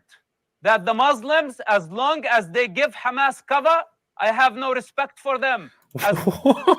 He actually went there. Okay, we need to review this. This is why I chose the cow. He actually wow. Okay, he actually went to Piers Morgan and said those thoughts. He basically spoke that out. That is wow. Okay, we need to review this. We should go live again separately for this, just to review that whole conversation. The cow. I choose the cow. Choose the cow. But Chloe said, off topic. David, I watched your testimony. It's always off topic. Touched me deeply. I confess I'm schizoid, autistic, and have delusional thoughts. How do you handle bad thoughts? Yeah, I mean, as far as delusional thoughts, I mean, step one is recognizing them as delusional. This was part of the movie A Beautiful Mind, which in the movie version he like sees hallucinations and so on. In real life, he would hear voices and so on. But in the movie he learns to recognize the visual hallucinations as not real, and what he would do is he would ask another person, do you see that person, and so on. That's the movie version. But yeah, in real life he had to learn that the voices he's hearing are not they're just inside his head. And so I never had hallucinations like that. I had delusional thoughts. And yeah, you just have to not trust every thought that pops into your head and come up with a way of figuring out if it makes sense. Yeah. I would say that too. Who is this man? Apologetics Roadshow. There is no gabagool. That's my real problem with Islam, man. There's no gabagool. Gabagool over here. This is a good point. Thank you for this contribution, David. The world will never forget what you have done for humanity. It's funny. So in those, there are the Sopranos compilations where they compile all the, because apparently gabagool is a thing, but it's not as big a thing as it became in the Sopranos. They just liked it because it sounds funny. But then they did a Mad TV Sopranos parody when the whole thing was like about gabagool. Gabagool. What about the gabagool? Yeah. So so gabagool became way more famous than it was just through like joking. Camila said, "You shut up." Carrefour said, "LOL, David. I don't know. People are fighting here. Grow better said I hear voices too. Like whenever David speaks, for example, I hear a voice right now. Lucas Ordonez said, but the Prophet Muhammad Salami said not to harm the trees. Yeah, that's ridiculous. The Sahih Muslim said, all ham to Allah and cow for us. We are not the same. Stop it. Chloe said, after watching Truman Show as a kid, I was sure I was in a fake world and being watched. I rejected God because of fear of Big Brother reading thoughts. Yeah, that sounds very... You said schizoid. Is that are you just saying that, or is that actually a diagnosis? If so, and yeah, thanks for sharing that. Yeah, no, I mean, you mean like an episode, or you mean like actually schizoid personality disorder? Because schizoid would be it's different from schizotypal or schizophrenic. It is more about being socially shielded, cutting yourself off from society, from the outside world, and being very, very deep in your own thought bubbles and developing not so nice ideas. Yeah. Dutch fella said, do the 27 different Qurans all have different tastes? No, David, they taste the same. Nope, they all taste bad. Oh, that's weird. The cow he chose, Mr. L said, guys, Mossab versus Janko and Piers Morgan. Are we doing this or what? Yeah, that's what we just brought up. I chose the cow. I choose the cow. ES 1002 said, would Hakikat you choose 11-month or goat? Depends on how attractive they are. How about 11-month-old goat? Huh. Never thought about that, right? Cheeky Shaky said, Meloni to Mohammed, shut up, you face.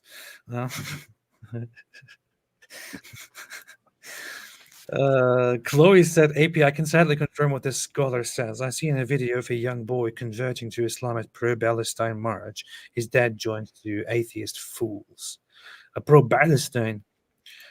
Did you know the Arab, the indigenous Palestinian people who live in the land all the time, like they're indigenous Palestinian. Farfour said, I am ashamed I never read Mein Kampf. There's some good stuff in there.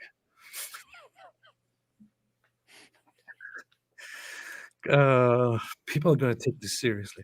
Chloe said, don't lie, Farfour. You to Arabic.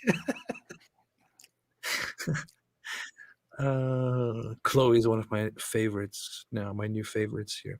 Miguel said the Christian culture page on Wikipedia is impressive. Islam does not compare. Mohammed being white is hilarious, by the way. Oh.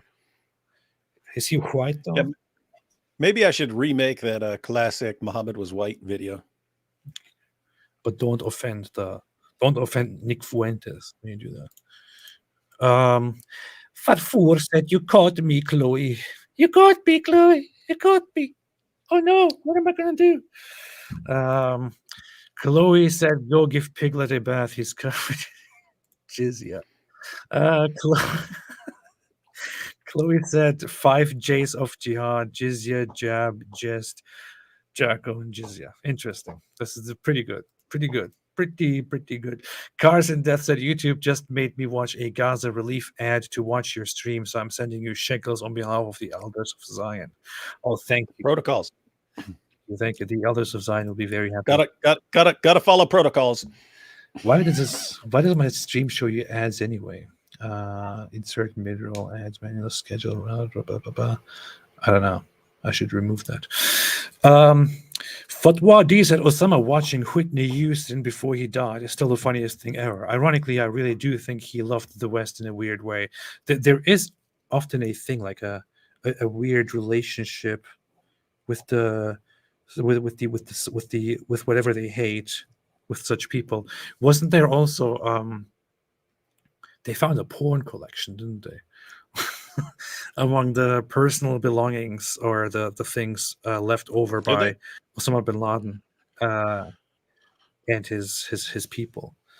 So they were also having fun otherwise. when they were not terrorizing the world, they were terrorizing their hands. Carson Death said, by the way, it was a Jew, bin Azra, who introduced algebra to Europe, which the Arabs took from India. If the trajectory continues as it is, I choose the cow. Nice combo. Nice combo there. Sid Dave said, when Muslims mean peace, they mean all other religious groups are subject to their will, under their boot. They can freely enslave, marry your women, but you can't marry theirs. Peace indeed. I say no. Hang on. Yeah. How about no? Yeah. What? Hey, so I looked it up. So I looked up, this is history.com. This is giving a list of the items that were found with Osama bin Laden, and go down. It's interesting. He had Disney films. He had films of himself preparing speeches so he could sort of critique himself, books on conspiracy theories. But yep, there's a section here on pornography. It says a few items from the hideout were never released to the public, including bin Laden's reportedly large pornography collection. According to Reuters, quote, the pornography recovered in the Abbottabad compound consists of modern electronically recorded video and is fairly extensive. Multiple freedom of information requests for the release of the files have been denied, so their exact contents remain a mystery. It might have been some what kind of porn he was watching. Yeah, that's what they won't release it. So is it man on woman? Is it man on man? Is it man on goat? Is it goat on chicken? Like, what is it? What kind of crap is this guy into? This should be the next big problem that we all come together to solve. We need to come together and solve this problem to figure out what kind of porn was Osama bin Laden watching? What was the collection? And I'm thinking about this. I'm thinking why they wouldn't. Yeah, I'm thinking why they wouldn't release a list of the porn videos. But I mean, notice, you could be a sick person. Once you had the list of these were Osama bin Laden's favorite porn videos, and you put out that list. And here on this porn channel, you can watch all of Osama bin Laden's favorite porn films. Oh yeah, and then sickos would be going there. Oh yes. Then a bunch of sickos whacking off, sitting there whacking off to Osama bin Laden's favorite porn videos. That would be a thing. The big Osama bin Laden fans would start watching all that stuff. Yeah, I said goat on chicken. No, that was stupid. Oh boy, it's pretty good. It's pretty good. It's pretty good. I'm looking at the comments. Granny's gone wild. Quran only fans. Only 2 words. Hump day. It's lonely in the caves. But that's the thing, right? So you have Osama bin Laden, who was who gave these goat hub, who was a scholar, and he gave like extensive speeches and wrote a lot of stuff, and he taught, and he led an army of he led an organization of very devout people. They were different from ISIS. They were more devout to the Islamic matter in general. ISIS starts out as a very brutal when they are getting bigger, when they are growing, as a very brutal terrorist organization where people directly go there to join and fight and kill. Al Qaeda was not like that. It was not quite like that, although that is an offshoot, but it didn't start out like that. Osama bin Laden has a very long history of actually engaging in studying and educating, and the people around him who follow him look up to him as a teacher and are following his work and his words. And that guy there in his place where he's hiding, from where he still coordinates terrorist attacks, has a large porn collection. It's very interesting. Yeah. Some of the commenters pointed out it could be like child porn, which would fit in perfectly with given who his prophet is. Pretty creepy.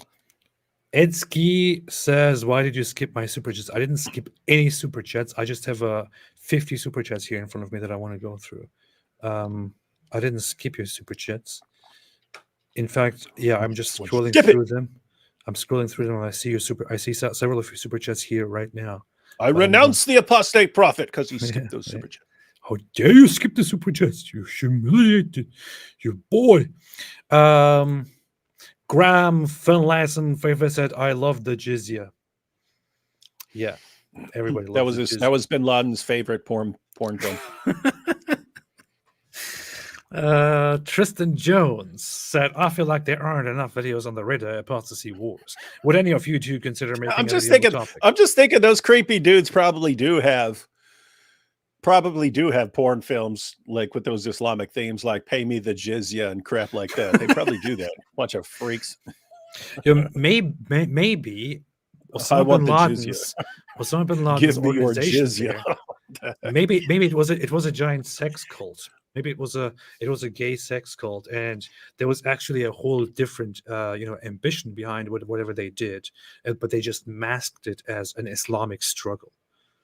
What about that? Maybe they were like, in the compound, they were all in a sexual relationship with each other, and they were letting out their frustrations by flying planes into buildings and killing people. I don't know. You do have all this creepy stuff going on. You remember Harun Yahya? I mean, I've got books by that guy. They sent his giant book. I've got it here somewhere. They sent his giant book on Quran miracles to universities around the world. And then what was this guy into? He got locked up for something. I had a book, some sort of sex cult stuff. My father had a book from him, which was like refutations of evolution, and it was like this very big thing. But the thing is, he's actually not the author. He's like, lots of people write for him, and then he just puts his name on it as the leader. But yeah, the guy was arrested, and gets 1,075 years in prison. Are you serious? Now, he formed a very strange cult in Turkey, which became a laughing stock in Turkey after a while, where he would just have these women who all look ridiculously. They all look like they had massive amounts of augmentation.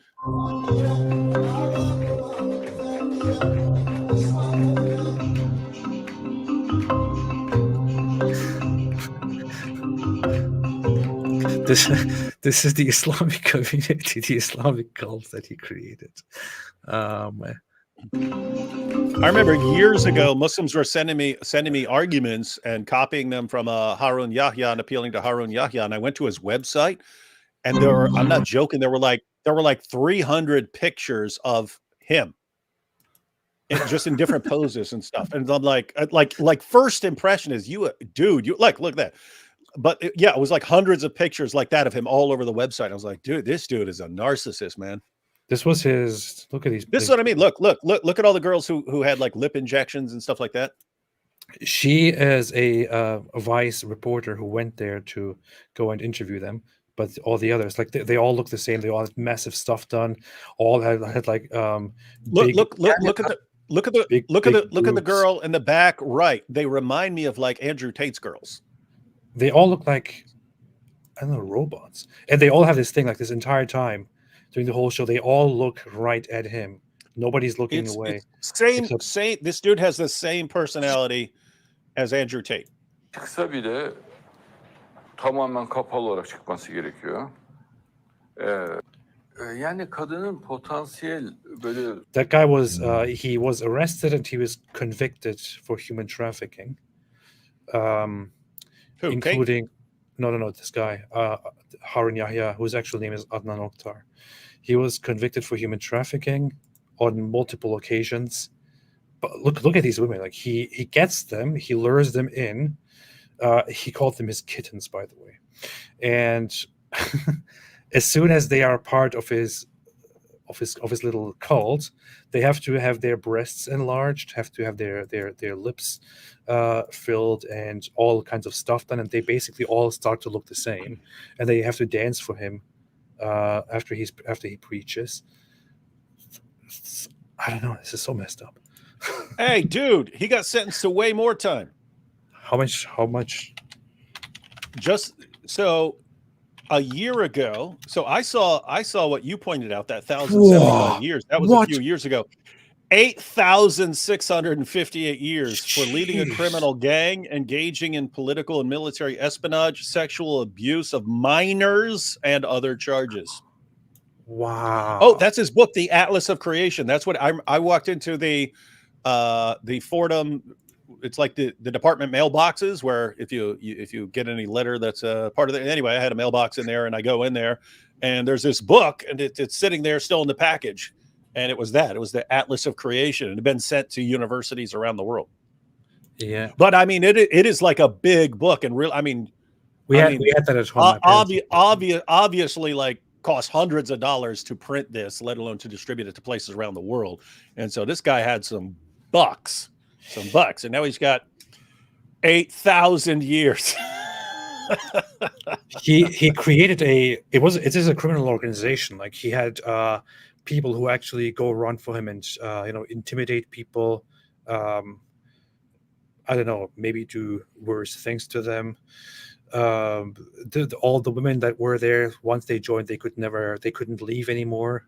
They were under this constant threat of if you get away, your life will be over. If they actually then try to get away, they will be threatened with severe consequences, like being killed and beaten and whatever it is.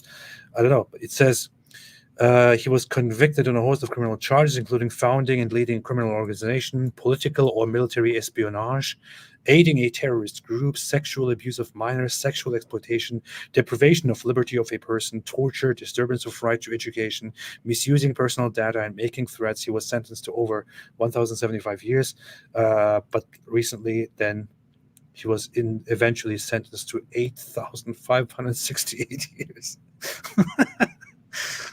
Imagine you could actually live that long, and you'd have to serve all of that. Wouldn't it be hilarious? It would be cool if they came up with a way of keeping people alive to make them finish their sentence.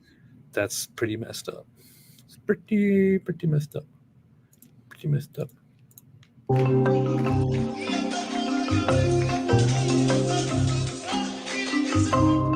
This is so ridiculous, man.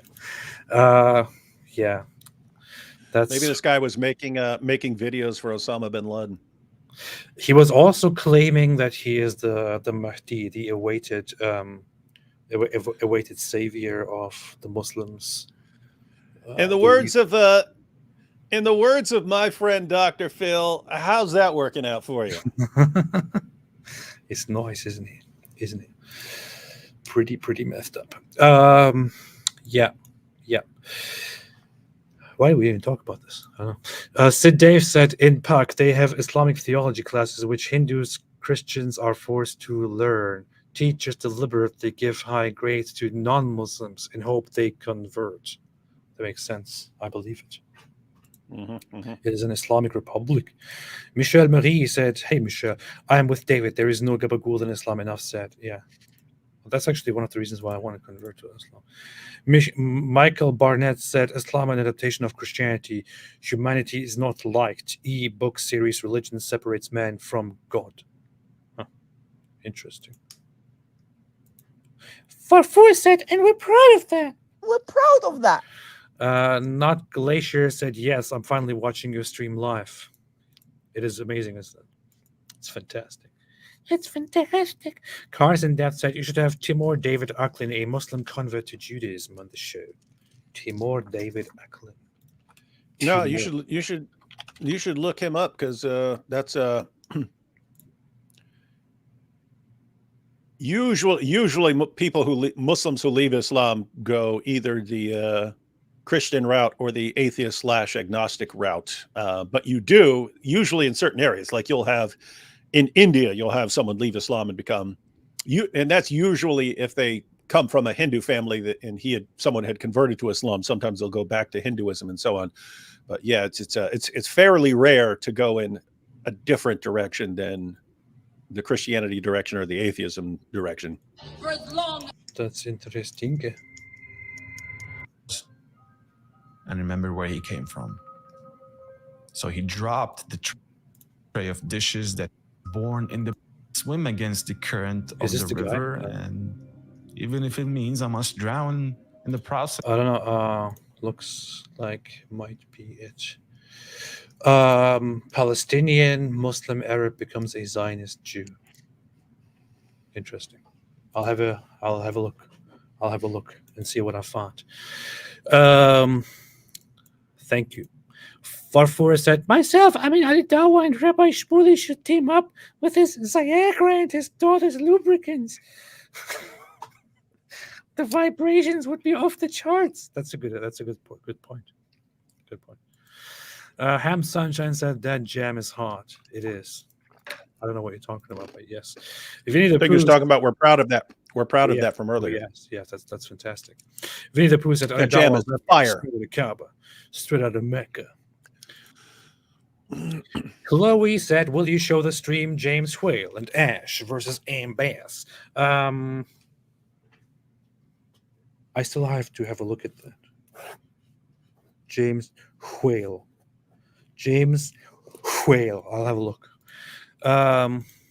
Obey said, is it true the bigger the booty, the tighter the straps? This is accurate. This has also been recently scientifically proven. In fact, yeah. Not Glacier said, big fan AP and David Wood. For David Wood and AP, no one has a fixed destiny, rather possibilities. God sees everyone's possibility future. For David Wood, I'm struggling with corn addiction. I don't know what to do now. Any advice? It's corn addiction. No one has a fixed destiny, rather possibilities. God sees everyone possible for dude. Struggling with corn addiction. Well, just don't buy any corn. It's eating too much corn. Corn's not even that healthy. No, as far as the serious, I just started reading. Gosh, where did it go? I'm looking for it. It's called Atomic Habits, but I saw something in there. My brother is locked up because he's a drug addict, and one of the problem with an addiction like that is you can go to prison, get clean for a couple years, you get out, you can use your willpower to stay strong for a long time. Eventually, you just have a really terrible day, and you go back to what you're addicted to, and then you're right back into it. But anyway, I was reading something about it's in the book Atomic Habits, but it's talking about habit formation, because you can have good habits and you can have bad habits, but habits follow this pattern of there's a cue, and that's like a trigger. And that could be situations or people you're around or time of day. It can be all kinds of things that are the cue for the behavior that is part of the habit. But I was pointing out one of the problems with drug addicts going to rehab is when you take a drug addict out of his environment. So these are the people he's around and so on. You take him out of that environment and stick him in a rehab center. Well, it's easy to break a habit in a rehab center. You don't have any of the normal triggers for your addiction. And so you don't have any of those triggers for your behavior. It's easy to distract yourself and to get off the drugs. But then you leave the rehab center and you go right back in the same environment where you have all those classic triggers for your addiction. And so you resist through willpower for a while, and eventually it's just you're being bombarded by all the ordinary triggers. So that seems like it would apply to other addictions. If you have think about the situations where that trigger your behavior and figure out ways to avoid those situations. In other words, if you know there's a certain time of day you have a problem or whatever it may be, you do something about that. And I know that watching the videos that AP puts here aren't helping you, because this is like softcore porn. This is like softcore porn right here that he's putting on there, giving everyone impure thoughts, because everyone's sitting there fantasizing now about, hey, what if I had a sex cult like this guy? But can you imagine, like, this is not the normal image that you get in your head when you think about an Islamic group or Islamic gathering, Islamic cult. This is not what you usually think of, right? Like, no, it's crazy because I didn't even cover this stuff when it happened, but there are so many examples of how like massively dysfunctional the entire Dawa community is. I mean, like, just oh man, so ridiculous. Don't even know what to do. Don't even know what to do. I just find it so funny. I don't know. I choose the cow. Hey, look. Hey, here's Masab Hassan Yusuf. If I have to choose between 1.6 billion Muslims and a cow, I choose the cow. If Osama bin Laden wants to watch porn where a guy is having sex with a woman or a cow, he chooses the cow. Probably true. That's why they won't release that creepy stuff. That makes sense. That makes sense. Oh, wait a minute. No, I found that social media profile of that Jewish convert guy. Interesting. I'll check it out. I'll check it out one day. I'll check it out maybe later. Hidden in Plain Sight is what his channel is called. Interesting. All right. Sid Dave said, in an Islamic society, Muslim men are rulers and in control of Muslim women, as well as religious minorities who are subject to the will of the Muslim man. Muslim women have higher status than non-Muslim men. Non-Muslim women are in danger. That's true. That is true. Non-Muslim women are... so initially, the whole idea of covering up the Muslim women was rationalized by the idea that the Muslim women, this was actually it first went only for the wives of Muhammad, because the wives of Muhammad are honorable, and when the wives of Muhammad are walking outside, people shouldn't look at them and shouldn't recognize them and shouldn't like lust after them or shouldn't do any of these things. They shouldn't be available. They should be hidden. So that whole veiling idea was introduced. It was then, at that time, expanded to include the women of the believers, which is then in the Quran pointed out that the women of the believers shall cover themselves up to protect them and to differentiate them.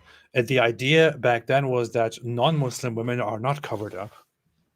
They walk around naked or half naked, or you can look at them. Slaves walk around pretty much naked, and I think there are hadiths. Yeah, I think there are hadiths about like slave girl would cover up. They're like, what the heck are you doing? Yeah. They didn't want the slaves to cover up, for example. They were like, the slaves are supposed to be uncovered. You're supposed to be able to look at them. The Muslim women were covered up, and Ibn Kathir, for example, he says this was done to differentiate them from slaves and prostitutes and the women of the non-Muslims, or something like that, which is just pretty messed up. Not Glacier, more thoughts on destiny. Each life is like a tree. The roots are all the events that led to your birth. The stem is your birth. The branches are your paths in life. The leaves are your destinies. Interesting. This just makes me think of Destiny the streamer. It made me think of Back to the Future with George McFly. I'm your density. I mean, your destiny. Each life is like a tree. The roots are all the events that led to your birth. The stem is your birth. The branches are your path in life. The leaves are your... That's interesting. That's a very nice way to put it. It is actually, yes.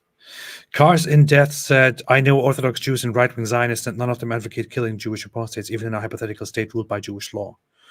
Yeah, this was... I made a video about this whole thing a long time ago, which was called Why I Don't Criticize Other Religions. And I briefly addressed that whole death for apostasy in Judaism, and used some of the Jewish sources themselves, as far as I remember. But it was like, in Judaism, it was a technical thing that was highly discouraged and officially abolished like 2,000 years ago. And so when Muslims say, well, it's also a thing in the Bible, well, it's also Christians and Jews are supposed to do that too. That's nonsense. These religions don't work. Yeah, that's idiotic nonsense. And in fact, I wanted to actually talk to rabbis to have them explain it, because I don't fully understand it. But they have something like, the enforcement of certain laws were tied to the temple worship and having the priest who's using the Urim and Thummim and so on. And they don't have that anymore. They don't have the entire system. And the reason I think that's important is you get to the time of Muhammad and the Jews don't stone people for adultery. And there's a reason. And Muhammad's going, what are you talking about? It's in the Torah. It's in the Torah. You have to stone them. You have to stone them all. And they're going, no, we don't do that. And he's like, no, that's what God said. And therefore you need to do it. Whereas they're like, no, that was part of a system that we do not have. We don't have that. We don't have that full system anymore. And so we're in a different situation now.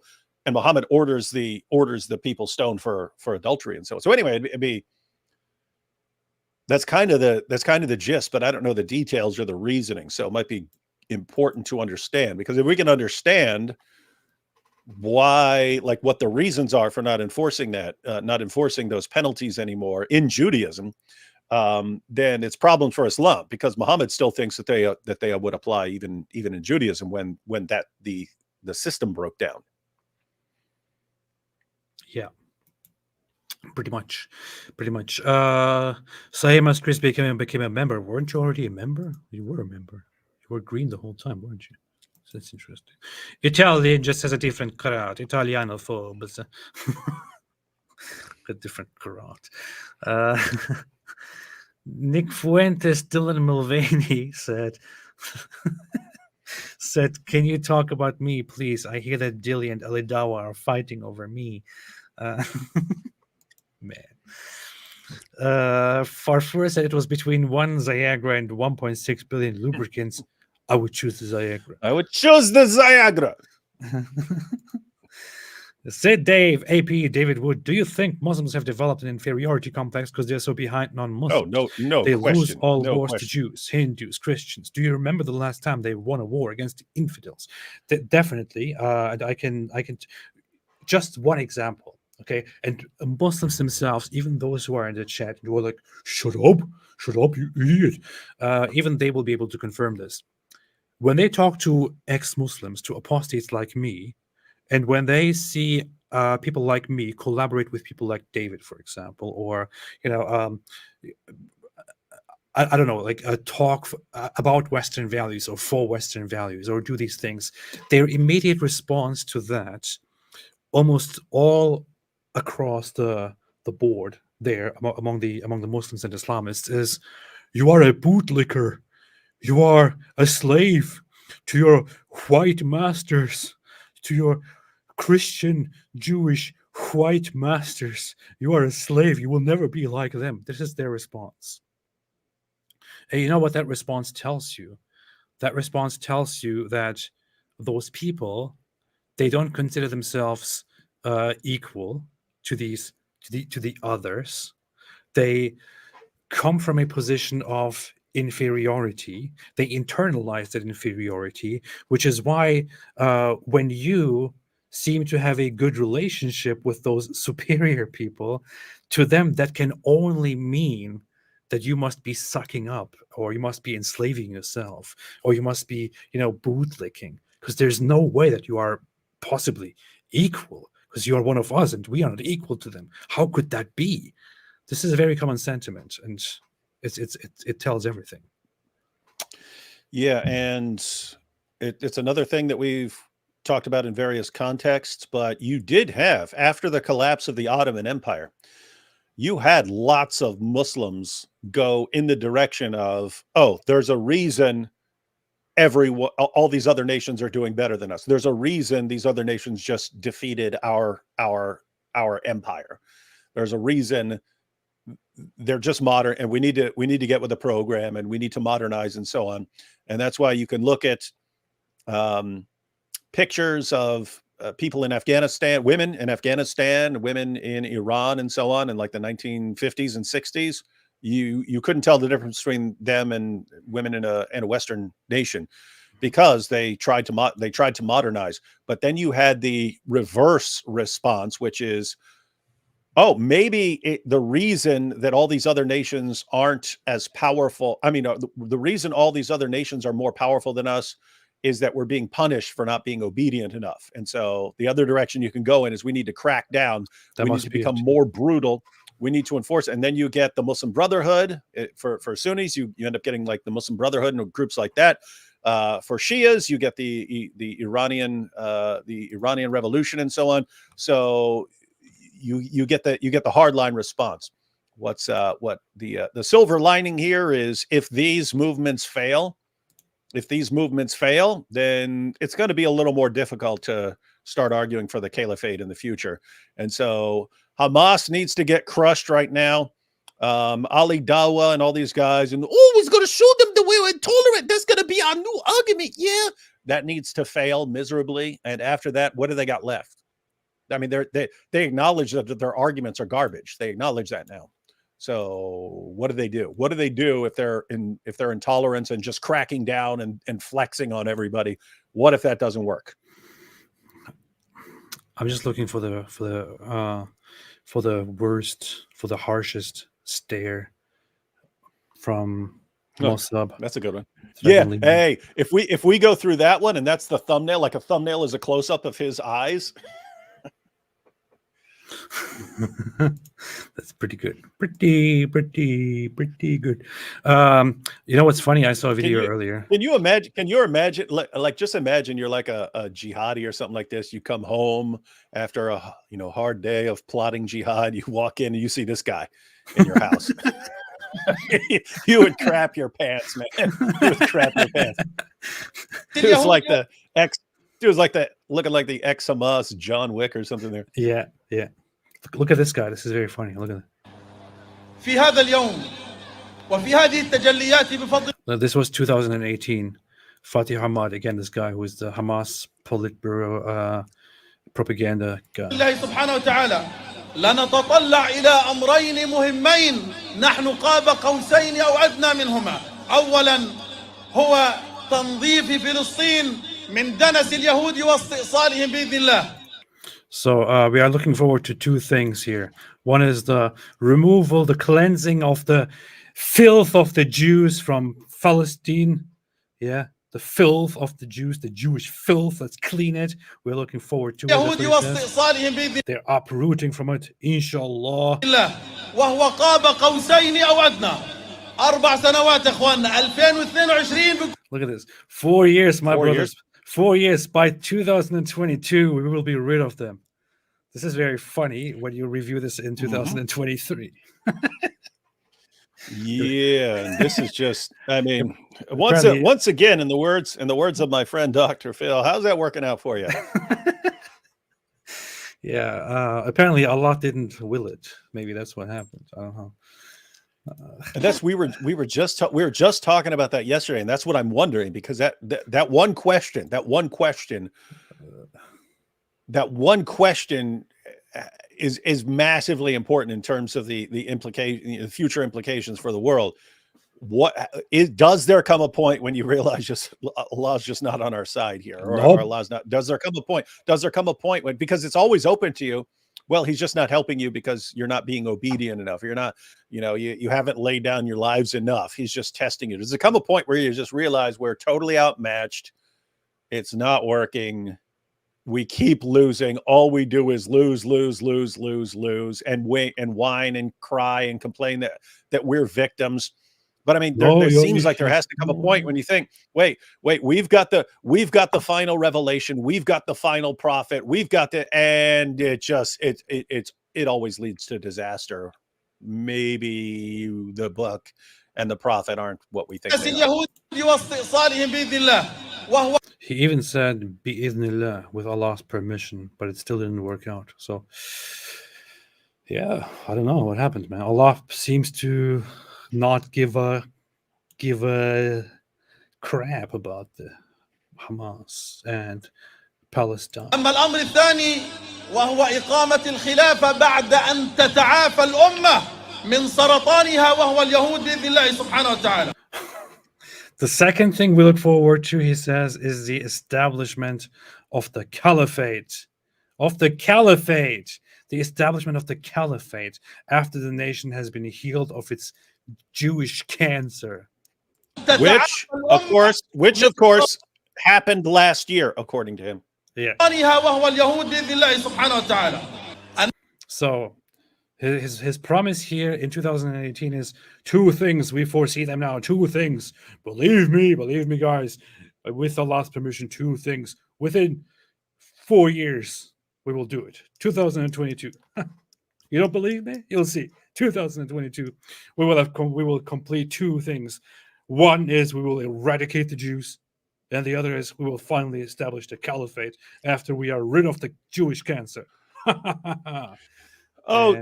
I say 2022? I meant 27,000 something like that, way off in the future. Guys, just send me some more money, okay? Yeah. Yeah. ومع إخوانهم من الفصائل الأخرى لا يجوز أن يسيطر اليهود على بعض الدول العربية على مستوى الأنظمة والجيوش والأجهزة الأمنية وتبقى الشعوب مقهورة. It's so interesting that when in these conversations with people from around the world, they will always say, "No, it's about Zionism, it's about the state of Israel and this and that." Again and again, when these Hamas terrorists talk, they directly talk about Jews. They directly say Jews. They say the Yahud, the filthy Jews, the Jewish cancer, the Jewish filth. That's what they say. But then we talk about it publicly, and it's like, no. It's about Israel. It's about just Zionism. It's not about Jews. That's different. Shut up, man. John made a super chat. Thank you so much. Appreciate it. Nut has made a super chat. Hey, Nut, what's up? AP, what would your three Crusader Kings 3 personality traits be? I would say cynical because you're an atheist, brave for speaking out against Islam, and diligent for looking deeper into Islam. AI personality of a bold atheist. I don't know. I would have to look into that. I'll get back to you on this. This is a very important topic. I'll get back to you on this. John said, can you guys do a live stream critiquing Norm Finkelstein? I'm tired of Muslims citing this guy like he is infallible. They will just continue doing that. There's no point to it. It's like the majority of Norman Finkelstein's peers disagree with him completely, but it doesn't matter.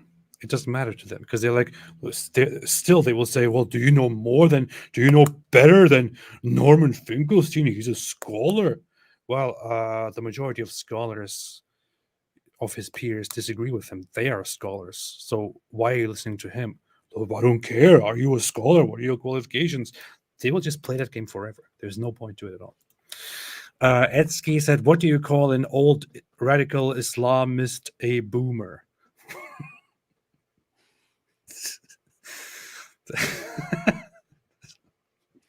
I mean, it's very predictable, but it's kind of it's funny to read it like this. Yeah. Oh, did you see, by the way, there's just in Hebrew they published a documentary of the music festival attack on October 7th. We should maybe have a look at that sometime.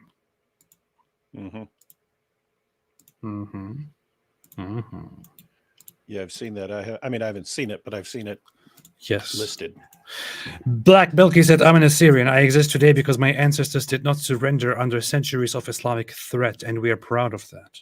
We're proud of that. Actual genocide. That is true. Actual genocide. Edsky said, chess is banned under Islam. They hate that the queen moves freely. It is still a thing. There is a big discussion on it, and you will see that sometimes, like Muslims from different strains of Islam will just play it and not consider it haram.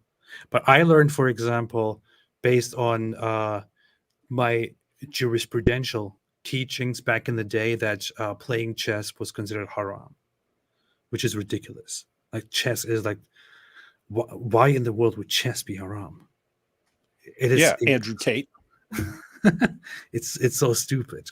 But there are apparently certain hadiths that they appeal to, according to which Muhammad said that you shall not play chess. And as far as I remember, there is a hadith that is not considered very authentic, but which is that which is where he compares playing chess to putting your hands in blood or filth or something like that. I don't know. I don't remember exactly. Haven't looked into that in a long time. When Ivram said, "Much love from an Israeli Christian. Here are some shekels. The Jews aren't the only one with the money. LMAO." Oh, that's true. That is true. David, we have some shekels from a Christian in Israel. Here's some shekels. The Jews aren't the only one with the money. That's good. We didn't really think about I'm looking. that. I was looking up these chess hadiths. I can't see the grade on any of these. Stefan Milojevic said, "Kevin, as my memory serves me well, was a good guy." Kevin, as my memory serves me well, was a good guy. Yeah. What did you find something? Let's see. Al-Adab al-Mufrad. Ali ibn Abdullah was heard expressing his dislike for chess and said, "Do not greet someone who plays it. It is a kind of gambling." Yeah, these are from Ali. Ali used to say that chess is a weak one. You're weak. You're a weak one. Only a sinner plays chess. But again, that's from Ali. He told that when asked about playing chess and replied that it pertains to what is worthless and that God does not like what is worthless. And then Malik's Muwatta, Yahya related to me from Malik, from Nafi, from Abdullah ibn Umar, that when he found one of his family playing dice, he beat him and destroyed the dice. Yahya said that he heard Malik say there is no good in chess, and he disapproved of it. Yahya said, I heard him disapprove of playing it and other worthless games. He recited this ayat, what is there after the truth except going the wrong way? So sounds like it's just a worthless waste of time. You could be boning a child bride during that time or slaughtering unbelievers in the name of Allah. You're going to sit around playing chess. Come on. Exactly. Priorities, man. Priorities. Don't be stupid. Stupid. Ain't nobody got time for games in here. Think this a game, son? So there is one hadith which says that according to a certain report, Allah's apostle said, he who plays board games is like one who dyed his hand with the flesh and blood of swine. But again, not entirely. Oh yeah, I think they're more on backgammon. Let me see. Why you say moron? Who are you calling moron? Oh, here. Okay. Here, let's see. What is this? Oh, there's a bunch on backgammon. Who played the messenger of Allah? The messenger of Allah said, he who plays backgammon disobeys Allah and his apostle. Yeah, alhamdulillah. So therefore, everybody play backgammon. Backgammon, not blackgammon. Play backgammon. Okay. Once you go blackgammon, you never go backgammon. Yeah. Hey, check this out. Hey, this is Sahih. Buraidah reported the Prophet as saying, if anyone plays backgammon, he sinks his hand in the flesh of swine and its blood. That's nice. That's cool. Isaac Khadir said, good idea. Keep a Quran while discussing with a Muslim about Islam. Anytime they avoid answering or try dodging, slowly tear up the Quran until they finally quit the intellectual dishonesty. That's what Pierce should do. He should have a copy of the Quran there and say, last chance, I'm gonna to answer this question. If you don't, I'm gonna rip up this Quran right in front of your face. Yeah. Answer the question, yes or no. My wife said, what's the hadith say about Candy Crush? You get the candy and you crush it like you crush the infidel. Is there a hadith about playing Candy Crush? Let me see. Candy Crush.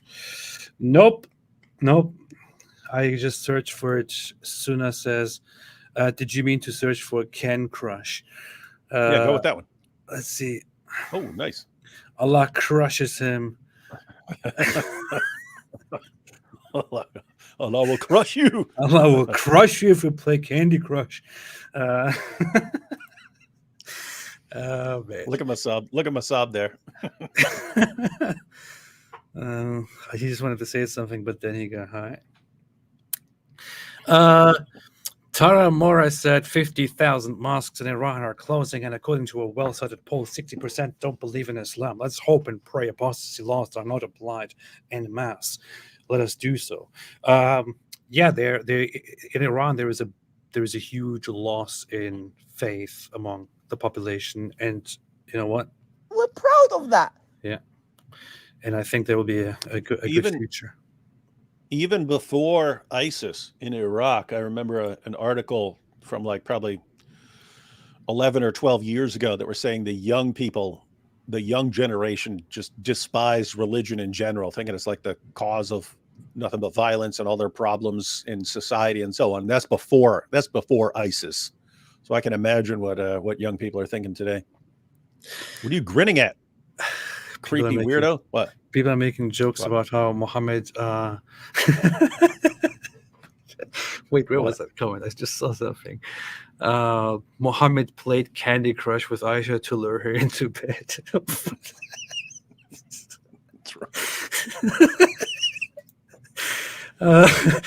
My name is Sean. Said play this song already, Ridvan. Oh yeah, that was early before I played it. You know, well. You see, Edsky said, "What do you call an Islamic capitalist? Prophet Muhammad." Didn't we already have that last time? No, I think there was a related joke. Yeah. Stefan Milevich said, "Guys, whole Quran is a lot to eat. Please calculate." I know. I'm not entirely sure about it still, but I'll see. Tamara said, "When will Sheikh Yabudi make a comeback?" I'm talking to him at the moment. He might come back with a project soon. Tamara Holloway said, "Have you seen Andrew Tate's recent Bible talk?" What? Andrew Tate's recent Bible talk? I don't know. I saw someone, I think it was gosh, who was it? Was it Ruslan or something like that? Posted a video about something Andrew Tate said about the Bible that people were talking about. But yeah, I don't know what it's about. Wait. What in the world? What in the world is happening here? People are like, but that's what the knowledge is. This book about it again in the Bible. Okay? There's gonna be so many people that are like, but that's what the knowledge is. My grandma is from Alabama, and she's a strict Christian, and she's from Alabama, like down the sticks, middle of dirt mud, Alabama. And she, one of my aunts is a lawyer, and I remember my aunt had a big court case coming up. Sweet home Alabama. I have to look into that. I can't. This video is 20 minutes long. I don't know what he said, but apparently he said that the Bible is completely true. If he did, which he should say if he's a Muslim. Yeah, if he did say that, then that is very interesting. Indeed, very interesting, because that would mean that Islam is false. I'm sorry, but if you say that the Bible is true, then you are basically also implying that Islam is false, that the Quran is false. That's it. Do you have any objections to that, David? No, I mean, remember what his real position is. He just thinks that his new religion is more likely to slaughter everyone else. And so he said he's betting on it like he's betting on the stock market. If you know one stock is going to outperform all others, then you go with that stock. That was his reasoning for converting to Islam. Mm-hmm. It's true. It's true. My TV said, son of Hamas calls out Muslims on recent Pierce show. Yeah, we're just seeing that right now. Look at his face. Yeah. Look into my eyes. What did the hungry Islamic terrorist say when he landed in Hawaii? Aloha snack bar. Exactly. That's an old one. It's a good one. D. Boudreau said, IDF is held to impossible standards while Hamas are held to none. And you know what's more? What's so ridiculous? That you will have people who are actually defending Hamas and who then go on and say Israel is committing war crimes. Like, these people don't understand what war crimes are. Maybe, I don't know, or there's just so much wrong with that, so much delusion, so much dishonesty, so much stupidity in that. Even if you were to argue that Israel is engaging in war crimes, you have to see that Hamas is more blatantly in front of everybody's eyes engaging in war crimes. We just showed a bunch of videos for which my last stream was severely age restricted and demonetized, where Hamas runs through the streets and executes civilians begging for their lives. That is as bad as it gets when we're talking about war crimes. My name is Sean said best Jewish apologetics book is the Kuzari book of Rabbi Judah Halevi that specifically compares Judaism to Christianity and Islam. I'll check it out. That's interesting. We'll check it out. I'll check it out. We will refute it. We will refute it. Just quickly, once again, was written in completed in the Hebrew year 4900 1139 to 40. Okay. Quite a long time ago. Medieval Spanish Jewish philosopher. I will have a look at that. That seems interesting. Seems interesting. Douglas Lindsay said Cenk's name is on some IDF bombs dropping in Gaza. How does that make you two feel? Is it funny or ironic or both? Yeah, so yeah, his name was among the names like Muhammad Hijab's name and so on. Jake Shields, yeah, their names were written on bombs that were about to be dropped.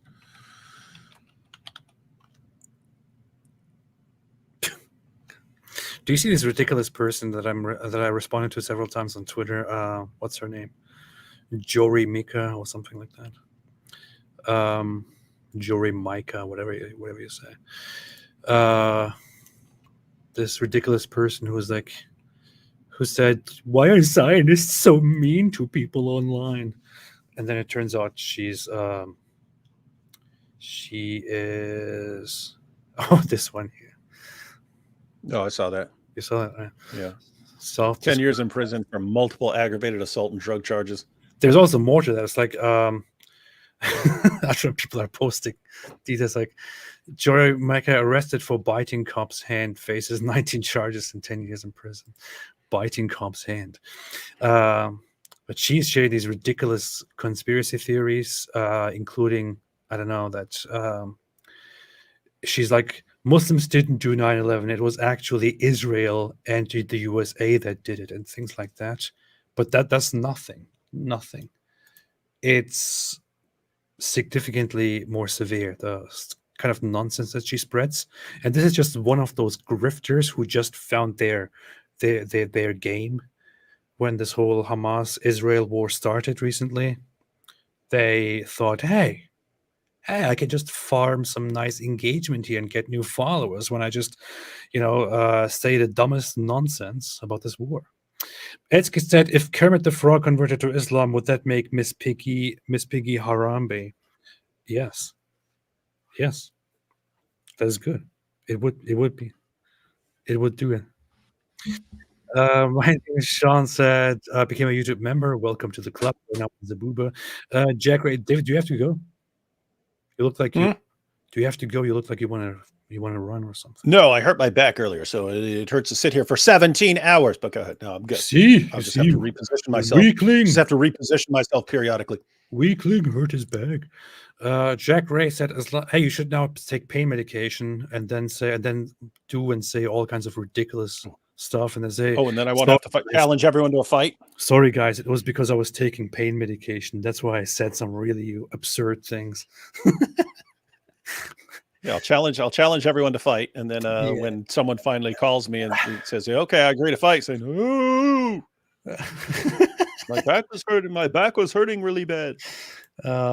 For those who don't know what I'm talking about, that is a reference directly to Mohammed Hijab, who, after saying some really weird things, came up with this excuse here.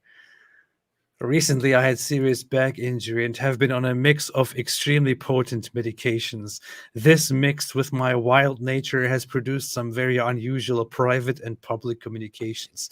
This is one of them. Apologies once again. Hey, he stole that. He stole that from Vito in The Sopranos. Vito in The Sopranos. He got caught at a gay bar and stuff like this, and doing some other stuff, and he blamed it on he said, "I was on this new blood pressure medication," and it didn't work out. Jack Racing, Islamic Apostasy, Avalanche, Tsunami, Sharknado, Nami. Huh, that's nice. That's nice. I don't know how you brought the shark into that, but that's nice. Hosta Mawagi said, there is no God but Allah, and Muhammad is his prophet. Work on your Zabiba, and you will one day get the Zabuba. The bigger the Zabiba, the bigger the Zabubas. Yeah. Especially if you have big Zabubas and a big Zabiba. It's like, wow. Winning Osprey said, love the show and the community. I do too. Believe me, I do. We are getting a cool community. We are. Best community ever. And by the way, that medication is like a very random, very normal medication that lots of people take, and they don't end up saying things like, can I suck your wife's tits? To people on Twitter.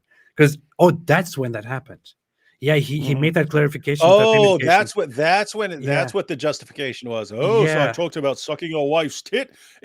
But notice, I mean, hijab was just being hijab. That's always how he acts, right? Yeah.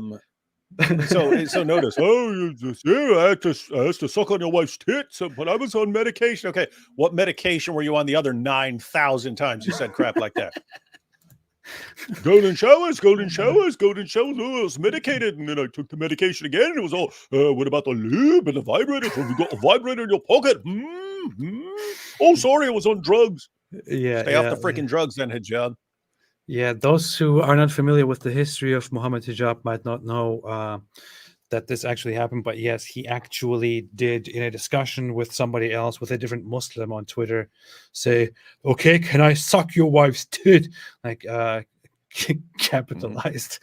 And then Muslims were like, what is wrong with you? And get out of here. Stop it. Stop. And what's hilarious is he's making fun of Allah and Muhammad in that, right? Because he thinks it's ridiculous that according to Allah, the solution, if you have to be around a woman that you're not married to, and the woman has a husband, and the husband's worried about his wife being around this guy that she's not married to, the solution, according to Allah and Muhammad, is to have the man that she's going to be, like if it's a work. So suppose you're a man and your wife works somewhere and she's going to be around some guy and you don't want them to have sex. The solution, according to the Quran, this was revealed in the Quran, is that she should breastfeed the guy 10 times, and that way he'll be like her son, and there won't be any sexual attraction anymore.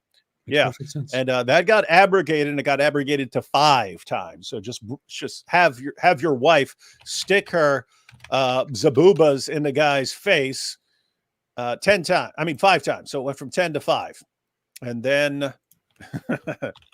It's just funny because Aisha says this is Sunan Ibn Majah 1944. Aisha said that Muhammad died and she had the copy of those verses, and oopsie, her sheep ate it. Sheep ate the only copy. So why aren't those verses in the Quran anymore? Aisha's sheep ate them, and the verse of stoning, which she was going to be on the receiving end of at one point when she was accused of adultery. Here it is. There we go. Mr. Java says, okay, can I suck your wife's tit to make her? I find it funny how he capitalizes it. Like he starts with, okay, can I suck your wife's tit? And I'm saying this in all caps. All caps. Man, it's so ridiculous when you go on Google and search for Muhammad suck your wife's tit, Muhammad hijab. You just get all of these other things that he also said that are just pretty messed up. It's like, this is Muhammad hijab. You don't have to do or say anything. That's what he is. Anyway, Chloe said, thank you guys. I'm a solipsist. Solipsist previously mentioned. I'm the solipsist previously mentioned. Nice. Gabagool over here. Over here. That's the famous clip. It's a girl going, don't eat gabagool. It's full of fats and nitrates. And you go, gabagool over here. Yeah. What's the gabagool? My wife is asking a very important question here. She says, does milk have to be extracted for the magic to work? I will get in contact with Sheikh Asim Al Hakim to ask him this question and see what he says. We'll see what this says. This is David is. You could pay. I mean, it's worth the $100 for the half hour to ask him. Yeah. I'll pay him $100 and I'll ask him. I have a very important, very pressing question here. Please help me. Please, Sheikh, help me. Please. When I suck someone's wife's tits, does milk have to be extracted? Please tell me. Please help me. I'm looking for an answer, please. John Choi said Gabagool. Oh yeah, I read this. Lucas Ordine said someone was also super into anime app. Sounds like maybe he had like hentai porn or something. I don't know. White Lily said Osama chose the cow. He watched Men on Cow. That sounds reasonable. Maybe that's why they didn't publish it. I don't know. I mean, keep in mind they caught him in Pakistan, and Pakistan was the capital, the global capital of like man on animal porn. Yeah, but it would probably be donkey. It's more like that's probably why he moved. That's probably why he moved there. Yeah, he probably moved there. This is where they get the good stuff. This is where they get all the good stuff. I can get my collection here. Yeah, I don't like America. Destroy America. They have bad porn. Over here, they have animal porn. It's much better. Hosta Magahogi says two Zabubas, one Zabiba. This is just, I don't know, man. Notice said Osama's collection probably had what those Pakistan TV show people were crying about before, of the women writing parts of the Quran on themselves and men writing it on their you-know-whats. Maybe that's a big thing in Pakistan. He probably had a whole collection. Yeah. Maybe they just misunderstood it as porn. Maybe he just had a big collection as evidence of people who write, the Quran on their genitals and do things like that to then, hunt those people down. So we shouldn't have this prejudice against him. Maybe he wasn't using it for sexual gratification. They just misunderstood it. This is completely reasonable. Farfour said, I heard Bin Laden loved a film called Two Girls, One Hijab. Jesse Johnson said, the jizz of the jinns, Luther's meet Muhammad for the first time. Yes. It's getting out of hand. The quality has gone down the drain here. Mark 5 says... We really see the AP's fans. Yeah. Mark 5 said, just watched a documentary that shows how the Islamic State was involved in the sex slave industry.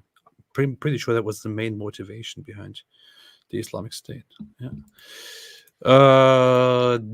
Degen Tears said, AP, an atheist, jizya all over his stream. David Wood, a Christian, no jizya on his channel.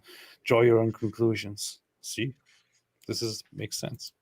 The Sahih Massacre is the contrast of David Wood giving help advice on addictions while AP shows off weird Turkish cults is great. Yeah. And also a sex cult to that. Sid Dave, if Muslims leave Islam in a Muslim majority country, they generally become atheist or Christian. In a non-Muslim country, they try to assimilate in the local majority religion, Christianity, Hinduism, Buddhism. Pretty much. Yeah, pretty much. I would say that most people who leave Islam in the Western world probably become atheists. And then number 2 would be Christian. I mean, from what I see from ex-Muslim communities is that most of them become atheists, but significant numbers become Christians as well. Became Numa said, Christ, apostate who find Christ will save humanity.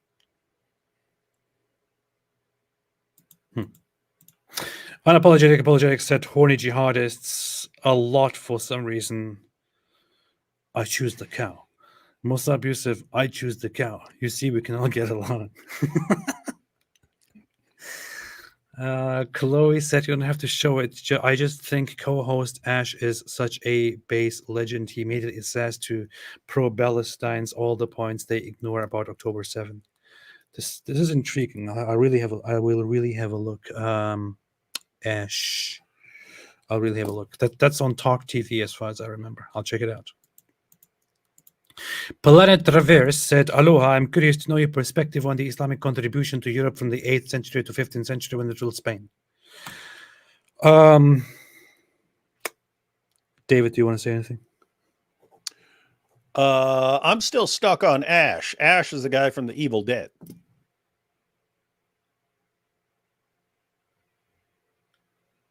Pretty sure there Army are of more Darkness. ashes than that.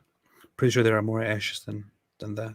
Well, there's not a lot of guys named Ash. I've just only seen that from one guy ever. Oh yeah. So what about the main character of Pokemon? You don't know about that, right? There's someone named Ash there. Yes. Yeah. What? Ash Williams. Who's Ash Williams? Is that character? That's the character. Then who is the Ash from the? I don't know. What was that other guy's name? I don't know. Talk TV. Let's see. Talk TV. I have no idea. I'll check it out. I'll check it. James Whale and Ash something. Ash Gold. I'll check it out. I'll check it out. So David, what are your thoughts on the fantastic Islamic contributions to Europe?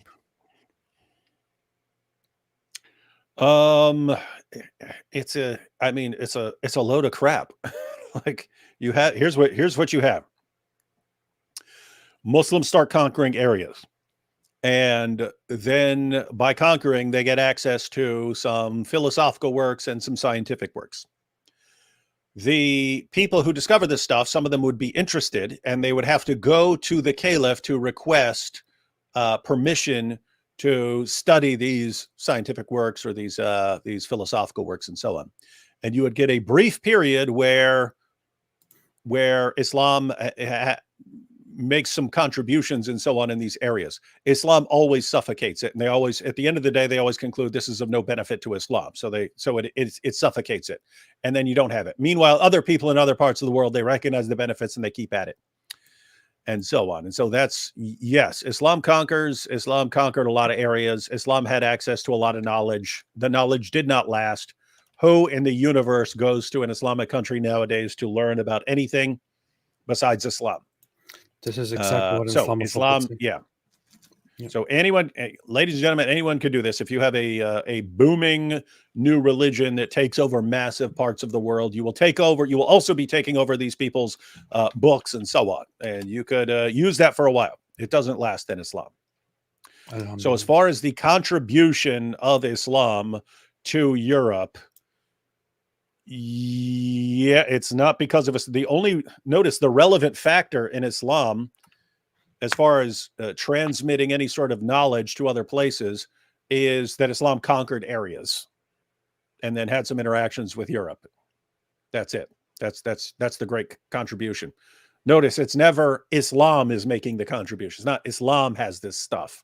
Islam comes up with this stuff. It doesn't. Islam conquers other areas where people have stuff. Alhamdulillah.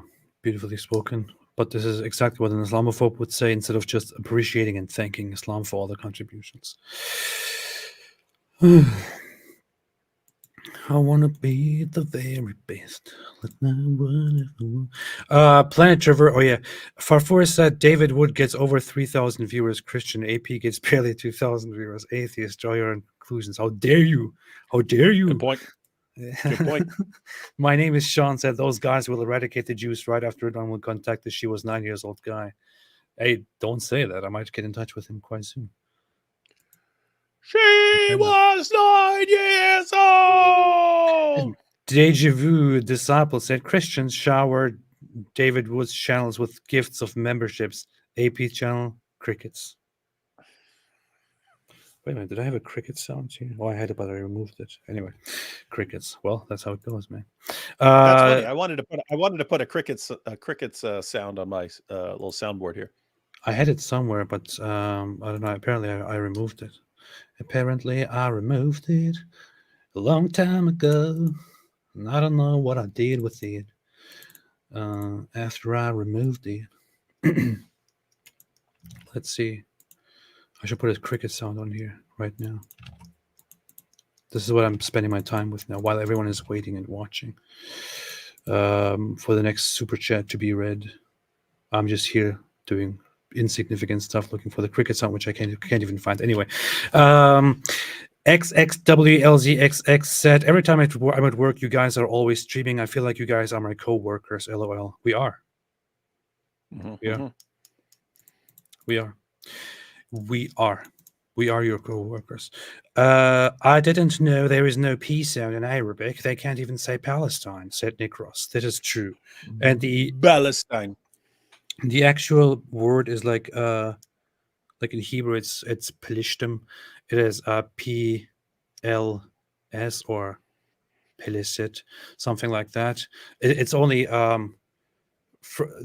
in the Greek, the P sound gets slightly turns into the F sound, and it then was adopted as the F sound throughout different cultures, which is how the Arabic speaking people adopted it as Palestine, but it is actually Palestine, Palestina in Latin, for example, which the Arabic speakers cannot say.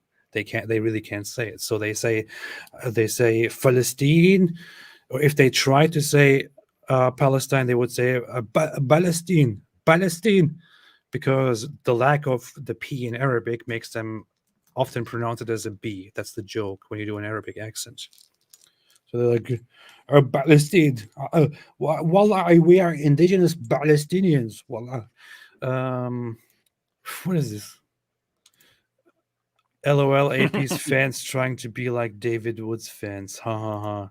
You think that's funny? You think it's funny? Yeah, people. Well, we can give memberships too. Zane gifted 10 memberships. Very nice, very nice. Thank you for that. Stuart Walker gifted five memberships. See, here's what you have right here. See, look, you know what that is?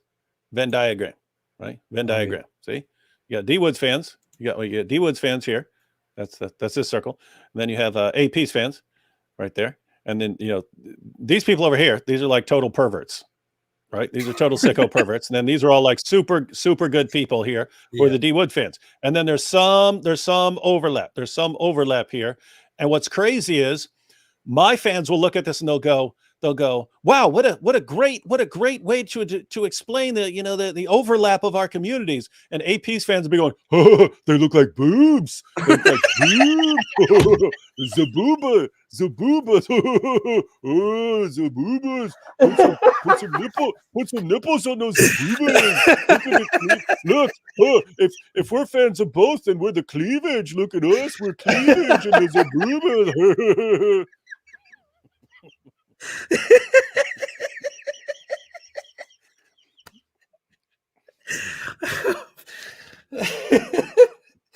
Oh man, what's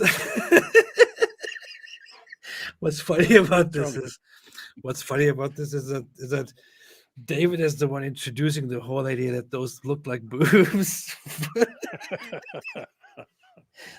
Well, I know how your perverted fans think, so I knew it. Man, the funny thing is that the middle, which is the overlap, is probably significantly bigger than the outside. But yeah.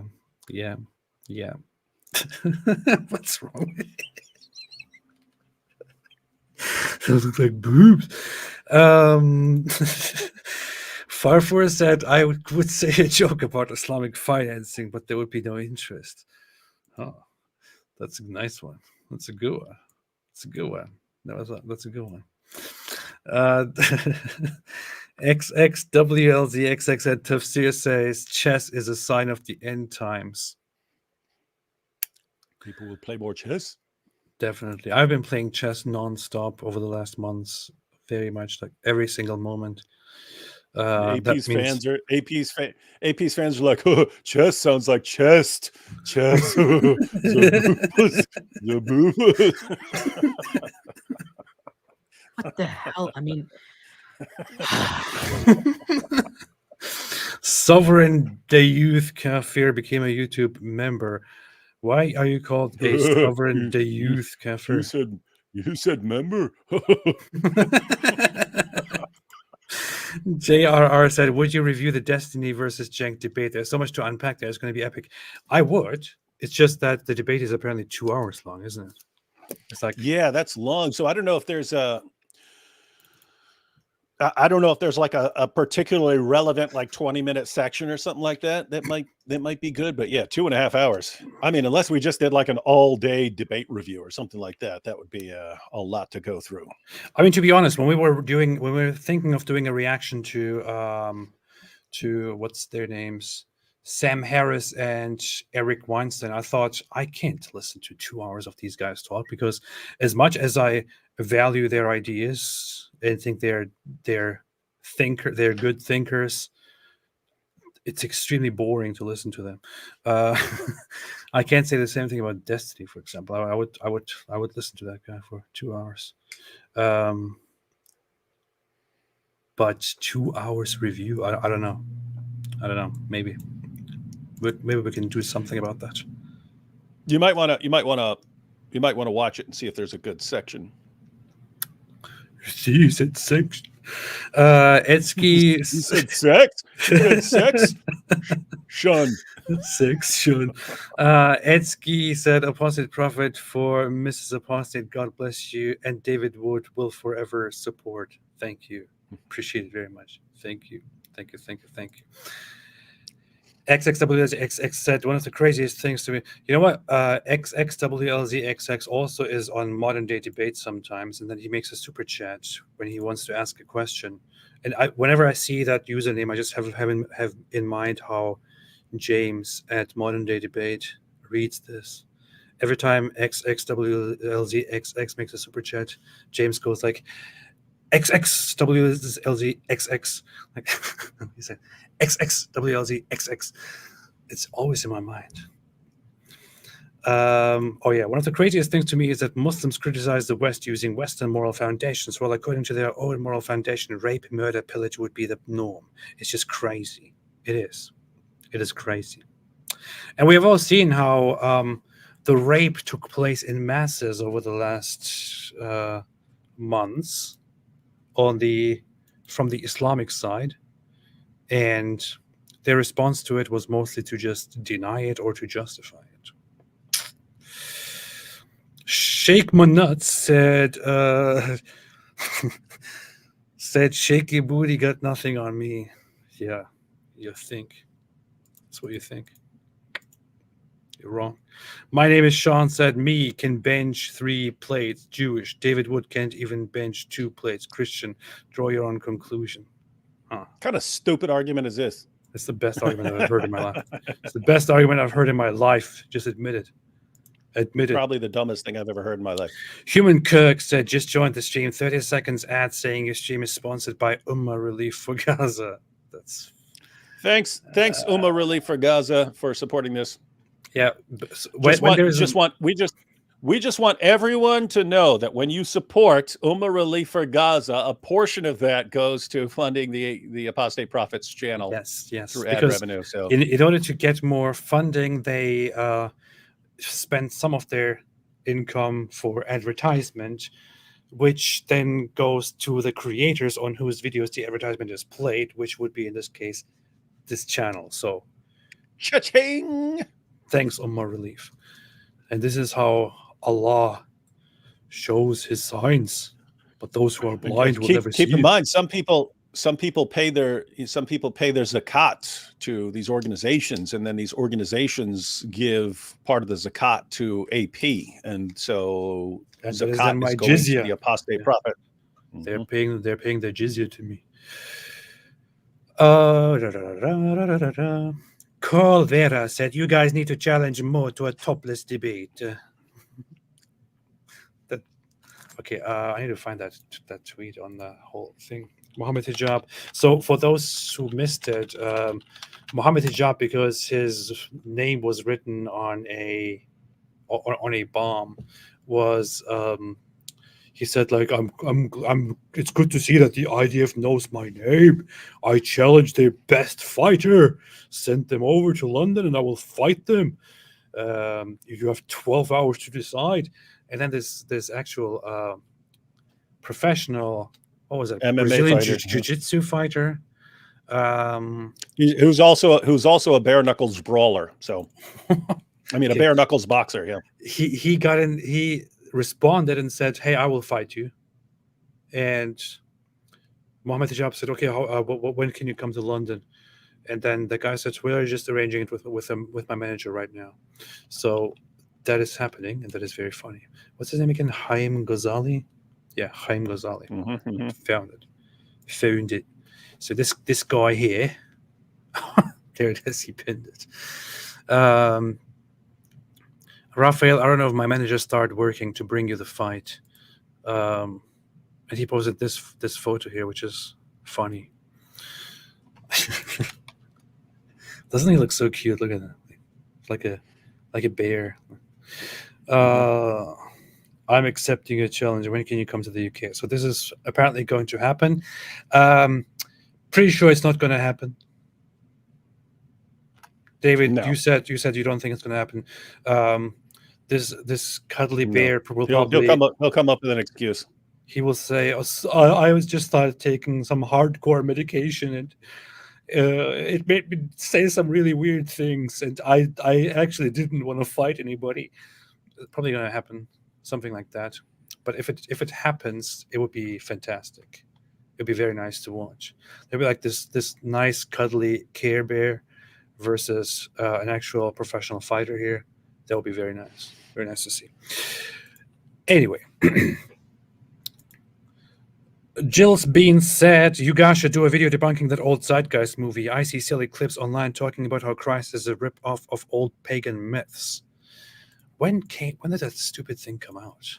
I remember people a long time ago saying that's old stuff. Showing that stuff and thinking, "Wow, look, I'm so intelligent." I don't know. That's very old. A cup of Indian tea said, "Hey, AP and Daily Wire. Do you think Prime Minister should change the questions that's being asked by now?" I think that's Piers Morgan. Oh. Because he's talking about the questions. Should he change his questions? Oh, okay. Hey, Associated Press and Daily Wire. Do you think Piers Morgan should change the questions that's being asked by now? If so, what would be the best questions to ask at this point? What do you say?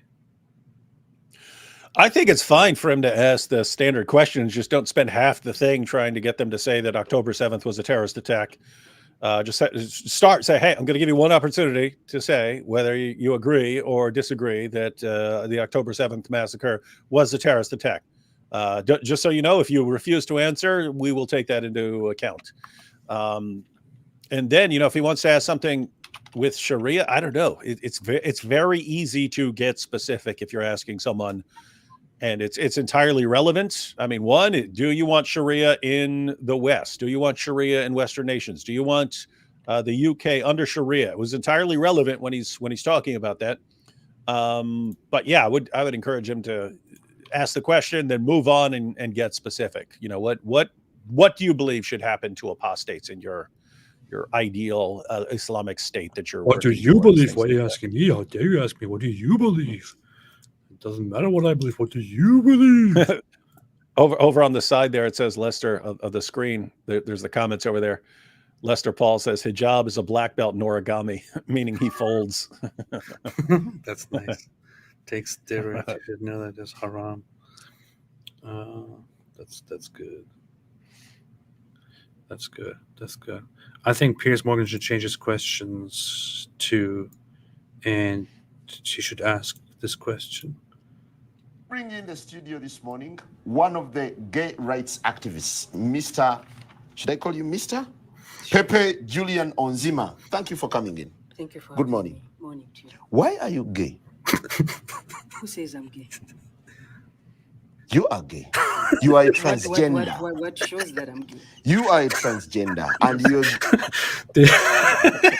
Do you know this video? It's very popular by now. It's just hilarious. No. I mean, notice if we're talking about Piers Morgan asking questions, if he had more of like the hijab. So we were just talking about how hijab, like he hears that he's going to be having a discussion with Rabbi Shmuley, and like instantly it's, oh, how can I derail this by asking all these questions, by bringing up all these issues with his daughter and things like that. But, Pierce could do that too. I mean, if you get, hey, I'm here with Muhammad Hijab. So first question, Muhammad Hijab, what's all this about golden showers? Why are you so interested in golden showers? Why did you post that you want to suck on this other Muslim's wife's tits? Why did you say that there? Why do you want to do that? What's your problem with other people's Yes, explain wives' this. tits? Explain this. How are you? That brings something very funny to mind that I always want to go through. Oh, maybe about a year ago.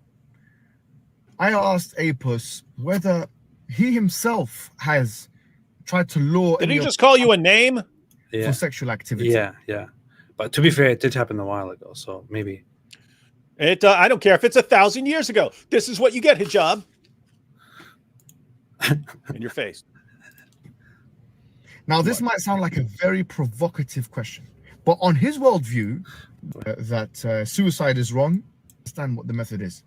Activists or atheist materialists, it kind of detaches us from the it entails penetrative. If you take offense to that, do you slaughter a sheep, or do you do this, or do something? And if you look at the Twitter, he talked at some point about urinating upon each other or something. Urinating upon one another by these questions. Yes, because I'm spelling out the grotesque details of what such sexual encounters will entail. Urinating upon one another. That's what they do. You find that disgusting? So why'd you allow it morally then? It's just so funny. It doesn't even make sense to him. So you find it disgusting, then why do you allow it? Urinating upon one another. Urinating upon one another. You need that on your soundboard now. You need like 8 soundboards just for hijab. You need your own hijab soundboard, and then one for everyone else. I remember. I always think I wanted to put that sound on here. I need to do that. Spelling out the urinating upon one another. That's what they do. Grotesque details of what such sexual encounters will entail. Urinating upon one another. That's what or on the Quran. Urinating on the Quran. Don't you find that disgusting? Going pee-pee on the Quran. Plus, he's making here an explanation to why he left all those comments on our stream, including the golden shower things. Like he did this immediately the day after that stream. And this is back then. Okay, all the golden showers. So he's trying to defend himself. Apparently, he blurts out stuff, and then people are calling me. People are calling me out for saying that. Let me justify it somehow. Yeah, then he talks about urinating upon one another. But the thing is, he sits here and he's like, then they do these disgusting things, urinating upon one another. That's what they do. But he brought that up. Like nobody even talked about this. Nobody even we never talk or think about it. He brought that up out of nowhere. That was his suggestion, the whole golden shower thing. And then he's sitting here Golden showers. That's what they do. And then some people. Why is he talking about golden showers all the time? Oh, because urinating on each other. Because you're afraid. It's not because you have anything to offer that I don't, I can't, that I want from you. Unfortunately, you're untrained. You have no credentials. You're self-taught. And I'm not saying that you're a weakling. This is so funny because he apparently, allegedly, according to Zakir Naik, he went to Zakir Naik one day. He visited him. He said, I'm a very big fan of you, Zakir Naik. Dr. Zakir Naik, I love you. I'm a big fan, huge fan of you. And you know what the problem with Zakir Naik is? When it comes to Islamic studies, Zakir Naik is self-taught. So he's sitting here and making excuses, saying, I will not debate somebody who's self-taught. And then he goes to Zakir Naik, the greatest Islamic self-taught scholar, and tells him that he's a huge fan of his. And he looks up to him. Muhammad Hijab. I've got a question. I've got a question for Muhammad Hijab, because given his perverted mind, all his, golden showers, how can you watch it? Blah, blah, blah, blah, blah.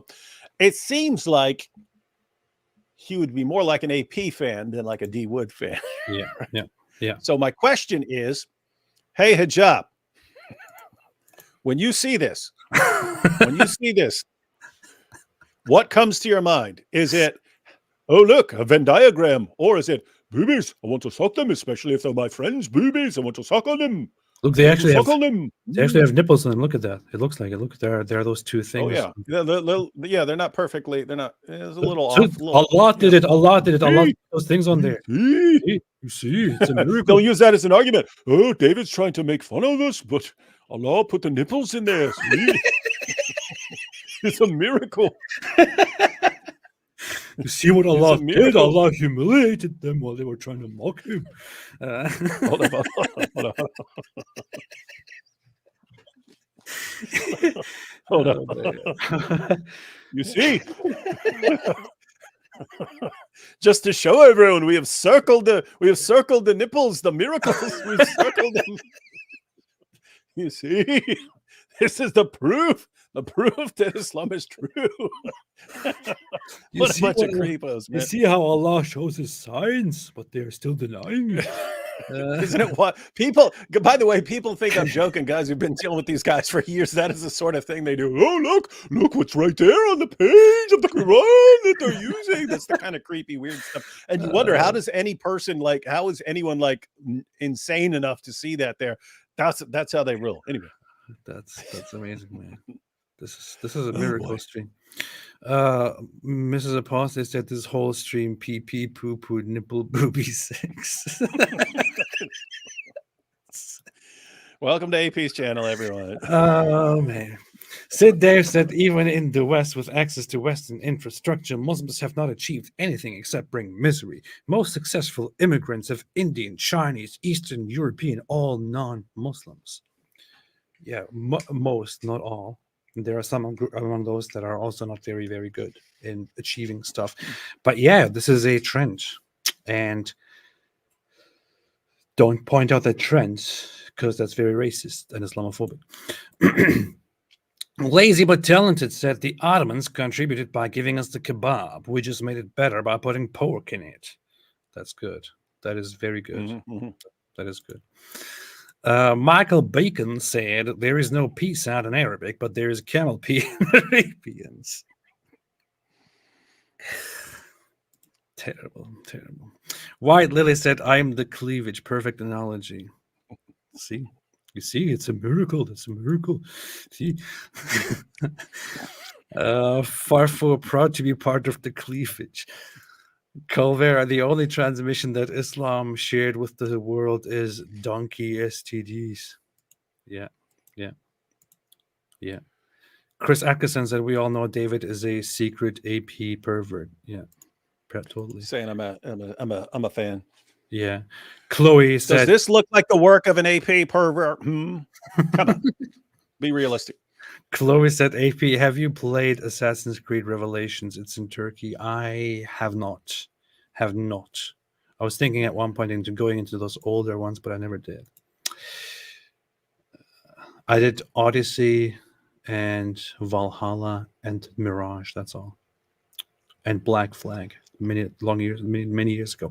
Ina Vilike became a YouTube member. Welcome to the club. Welcome to the club. Nada said, David, AP viewers are the kind of people who make their own religion in Crusader Kings 3 with natural primitivism, carnal exaltation, and hedonism with unrestricted marriage. I would know because I made this before. This is a funny, this is actually an interesting aspect, even if you're not interested in the game, which is that you can actually, it's a very historical and quite accurate game where you can also create custom religions at some point if you want to, if you so badly want to. And then you can do all kinds of weird things there. Yosef said Philistine is in English, also in every Semitic language, similar sounding words mean invader or foreigner, and is found first in Genesis when Canaanites invaded the Hebrew land from Noah. Is that actually where the word is loaned from? When people use that? I feel like I looked that up like 1,000 times, but I still forget it every single time. But is that the actual origin of that use of that term? Might be. I will get back to that. It's pretty cool. You're What's saying also so the claim is that it refers to foreigners, that it's a word meaning foreigner. That the word, so that it meant that it started to mean foreigner or invader or this and that based on those people or something like that. David the Goliath said, is it right to call Egyptians, Syrians, Palestinians as Arabs? They're culturally Arab, but not ethnic Arab, as in from Arabia, they were Arabized. That's the thing with ethnicity, which this would be, is that it is more about culture than it is about genetics, which is a little bit complicated and which people don't often directly think about. But ethnicity is usually formed by different people coming together and developing a common culture, a common language, mutual habits and all that. So you might have lots of people in a certain area from many different ethnic or genetic backgrounds. Those people come together and live at a certain place and come to be known as Arabs or Egyptians. If you want to actually go into the specifics of where each person in that society came from, you might find origins in all kinds of different places. It's more about culture. But yeah, if you want to be very strict, the people who are in Egypt nowadays and who are called Egyptians and who are known as part of the Arab world are probably a larger mix of natives who were there and who converted or who were forcibly converted, and then Arabs who came and mixed with them as well.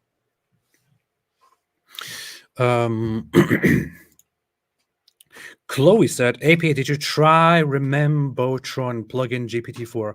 I was thinking about it earlier when I was driving, but then I forgot it again because I have millions of things floating in my head. I'll open it here to the side and I'll try it later because it's very good. Chloe said, what do you use GPT-4 mainly for? Isn't 40 message limit annoying? I'm not even sure if there is still such a limit because I'm just using ChatGPT throughout the day sometimes for all kinds of different things. And I don't see a limit anymore. I don't know. Oh, there is still. Okay, I guess I don't use it that much because there still is a 40 message limit every 3 hours. Yeah. Edsky said, Farfur stole my joke. Well, for that, Farfur will get his hand cut off. Vikram Chauhan said, AP, don't you think you're critical of Hindus because you're ignorant about Indian history versus jihad? No. I maybe. But the thing is, there are certain issues in India, such as, for example, one of the things that I also pointed out in the past is there will often be fights in India where Hindus are reported to attack Muslims and Christians, and when you ask why they are attacking them, especially why they are attacking Christians, the explanation for that will be that the Christians are going around trying to preach and convert people to Christianity. That's the reasoning. Or that they give them food or deceive them to become Christians. And that is somehow a justification to attack those Christian groups or to persecute them. Why would that be a justification?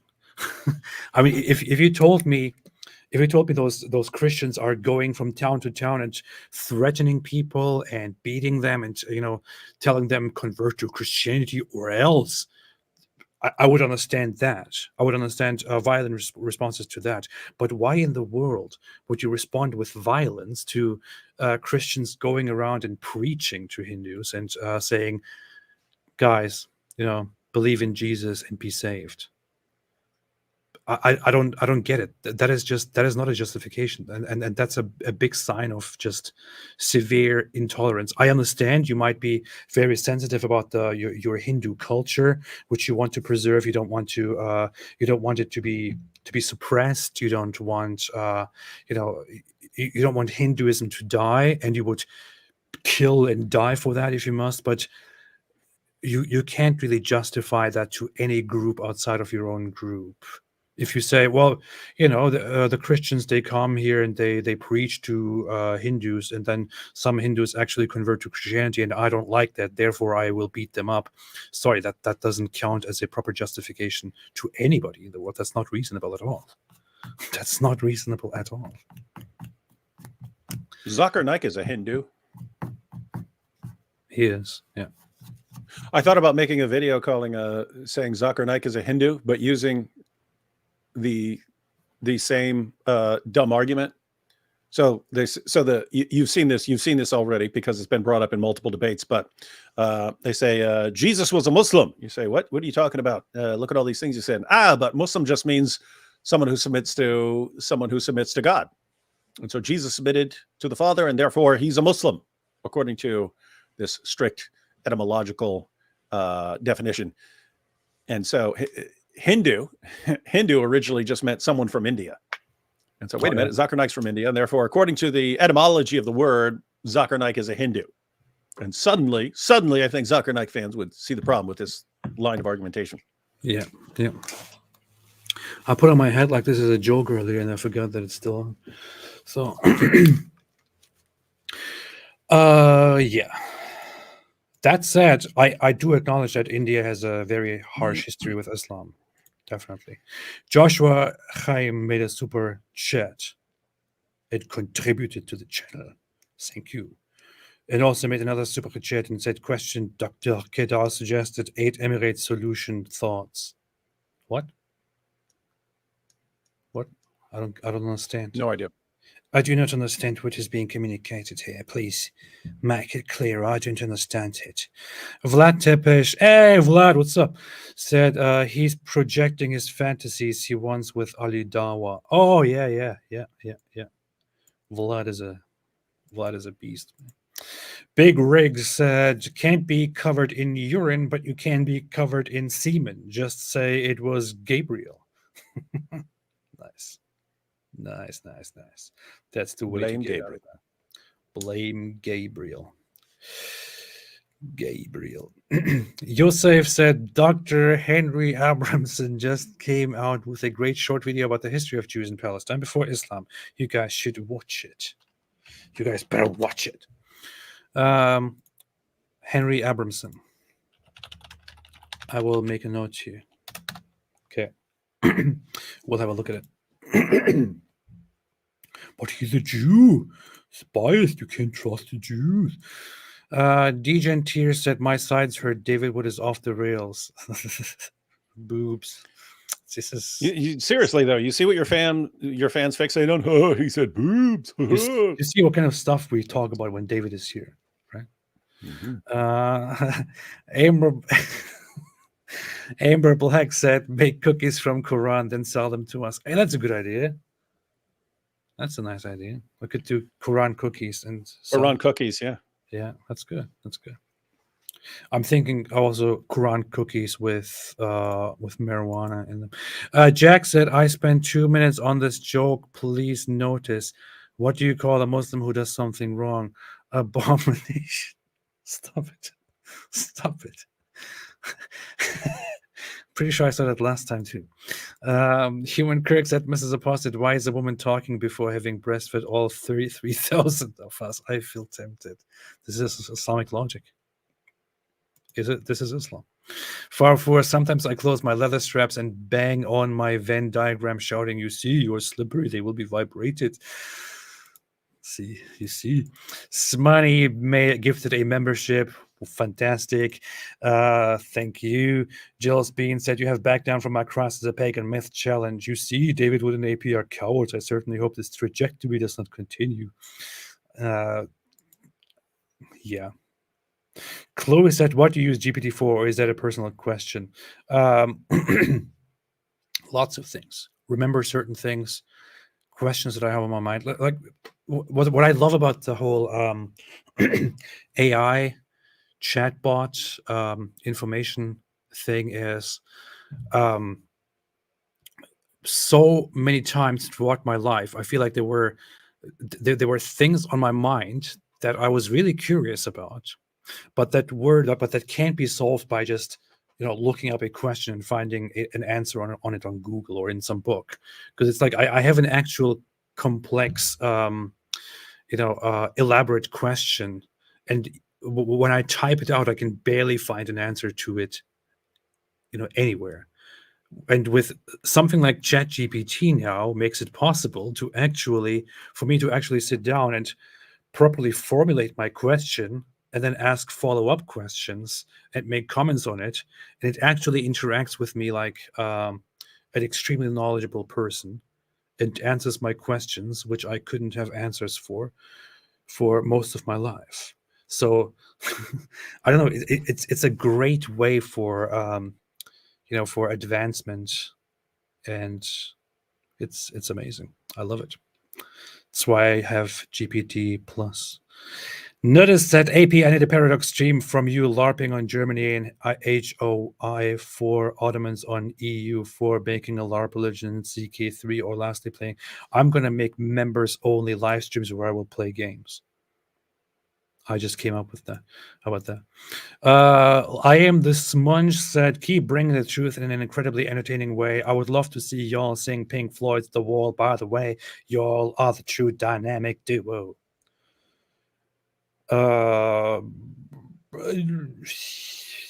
Yeah, David could sing that. David would sing that, definitely. You mean the entire Album. the entire album? The entire album. David will soon publish an album where he will cover all of the songs. Yeah. Just wait for it. It'll be out soon, probably. Serene Self said, don't mind me, I'm just extending this live by adding a super chat. Thank you so much. No more live, no more super chats. Leaving now. Okay, all right, this was fun, but it's been 3.5 hours. And there was a time where we said, oh no, we went over 2 hours, and now we go through 3 hours, 4 hours. What's happening? But we'll end up having like 8-hour live streams, like 15 hours streamers. And we should do something one day where we go live for like 10 hours to go through a like 2-hour debate. We should do a 24-hour live stream. And there David is flashing his boobs quickly before we leave. Typical.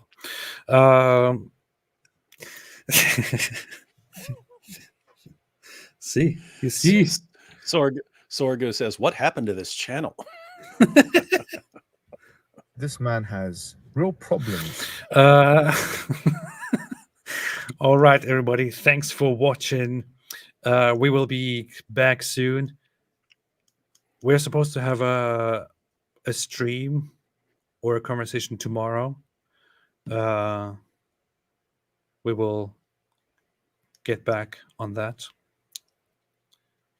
David the Goliath said, Christianity, Islam actively seek converts and that other non-proselytizing religions like Judaism, Hinduism, Buddhism feel threatened by. Yeah, I know, but it's not a reason to go and fight people, right? Yeah, stop being weaklings. Here's the thing. One final thing that I'm going to say about that. I know I've said a lot about that, but one thing that I have on my mind is, so when some Hindus, for example, say, well, they go around trying to convert Hindus, like, just leave us alone. What I think is that seems like an admission that you don't trust your own people and their intellectual capability to discern, to decide what is and is not true, which is why you think the solution will be in suppressing the conversions or the proselytizing from happening, and you think you will just you will apply violence in response to that. It's not the way. You can't possibly justify that. But anyway, everyone knows I'm right, and with that said, Vikram Chauhan said Christianity is rising in India. There is no persecution. We got no problem. Problem is the funny healing videos. All right. Thanks everyone for watching. We'll be back soon. Have a fantastic day. Italia. Ego. Buongiorno. Buongiorno. Anything else you want to say, David? Yeah, stay away from the Islam and get the gabagool. Stay away from Islam. Islam. Stay away. Stay away from Islam.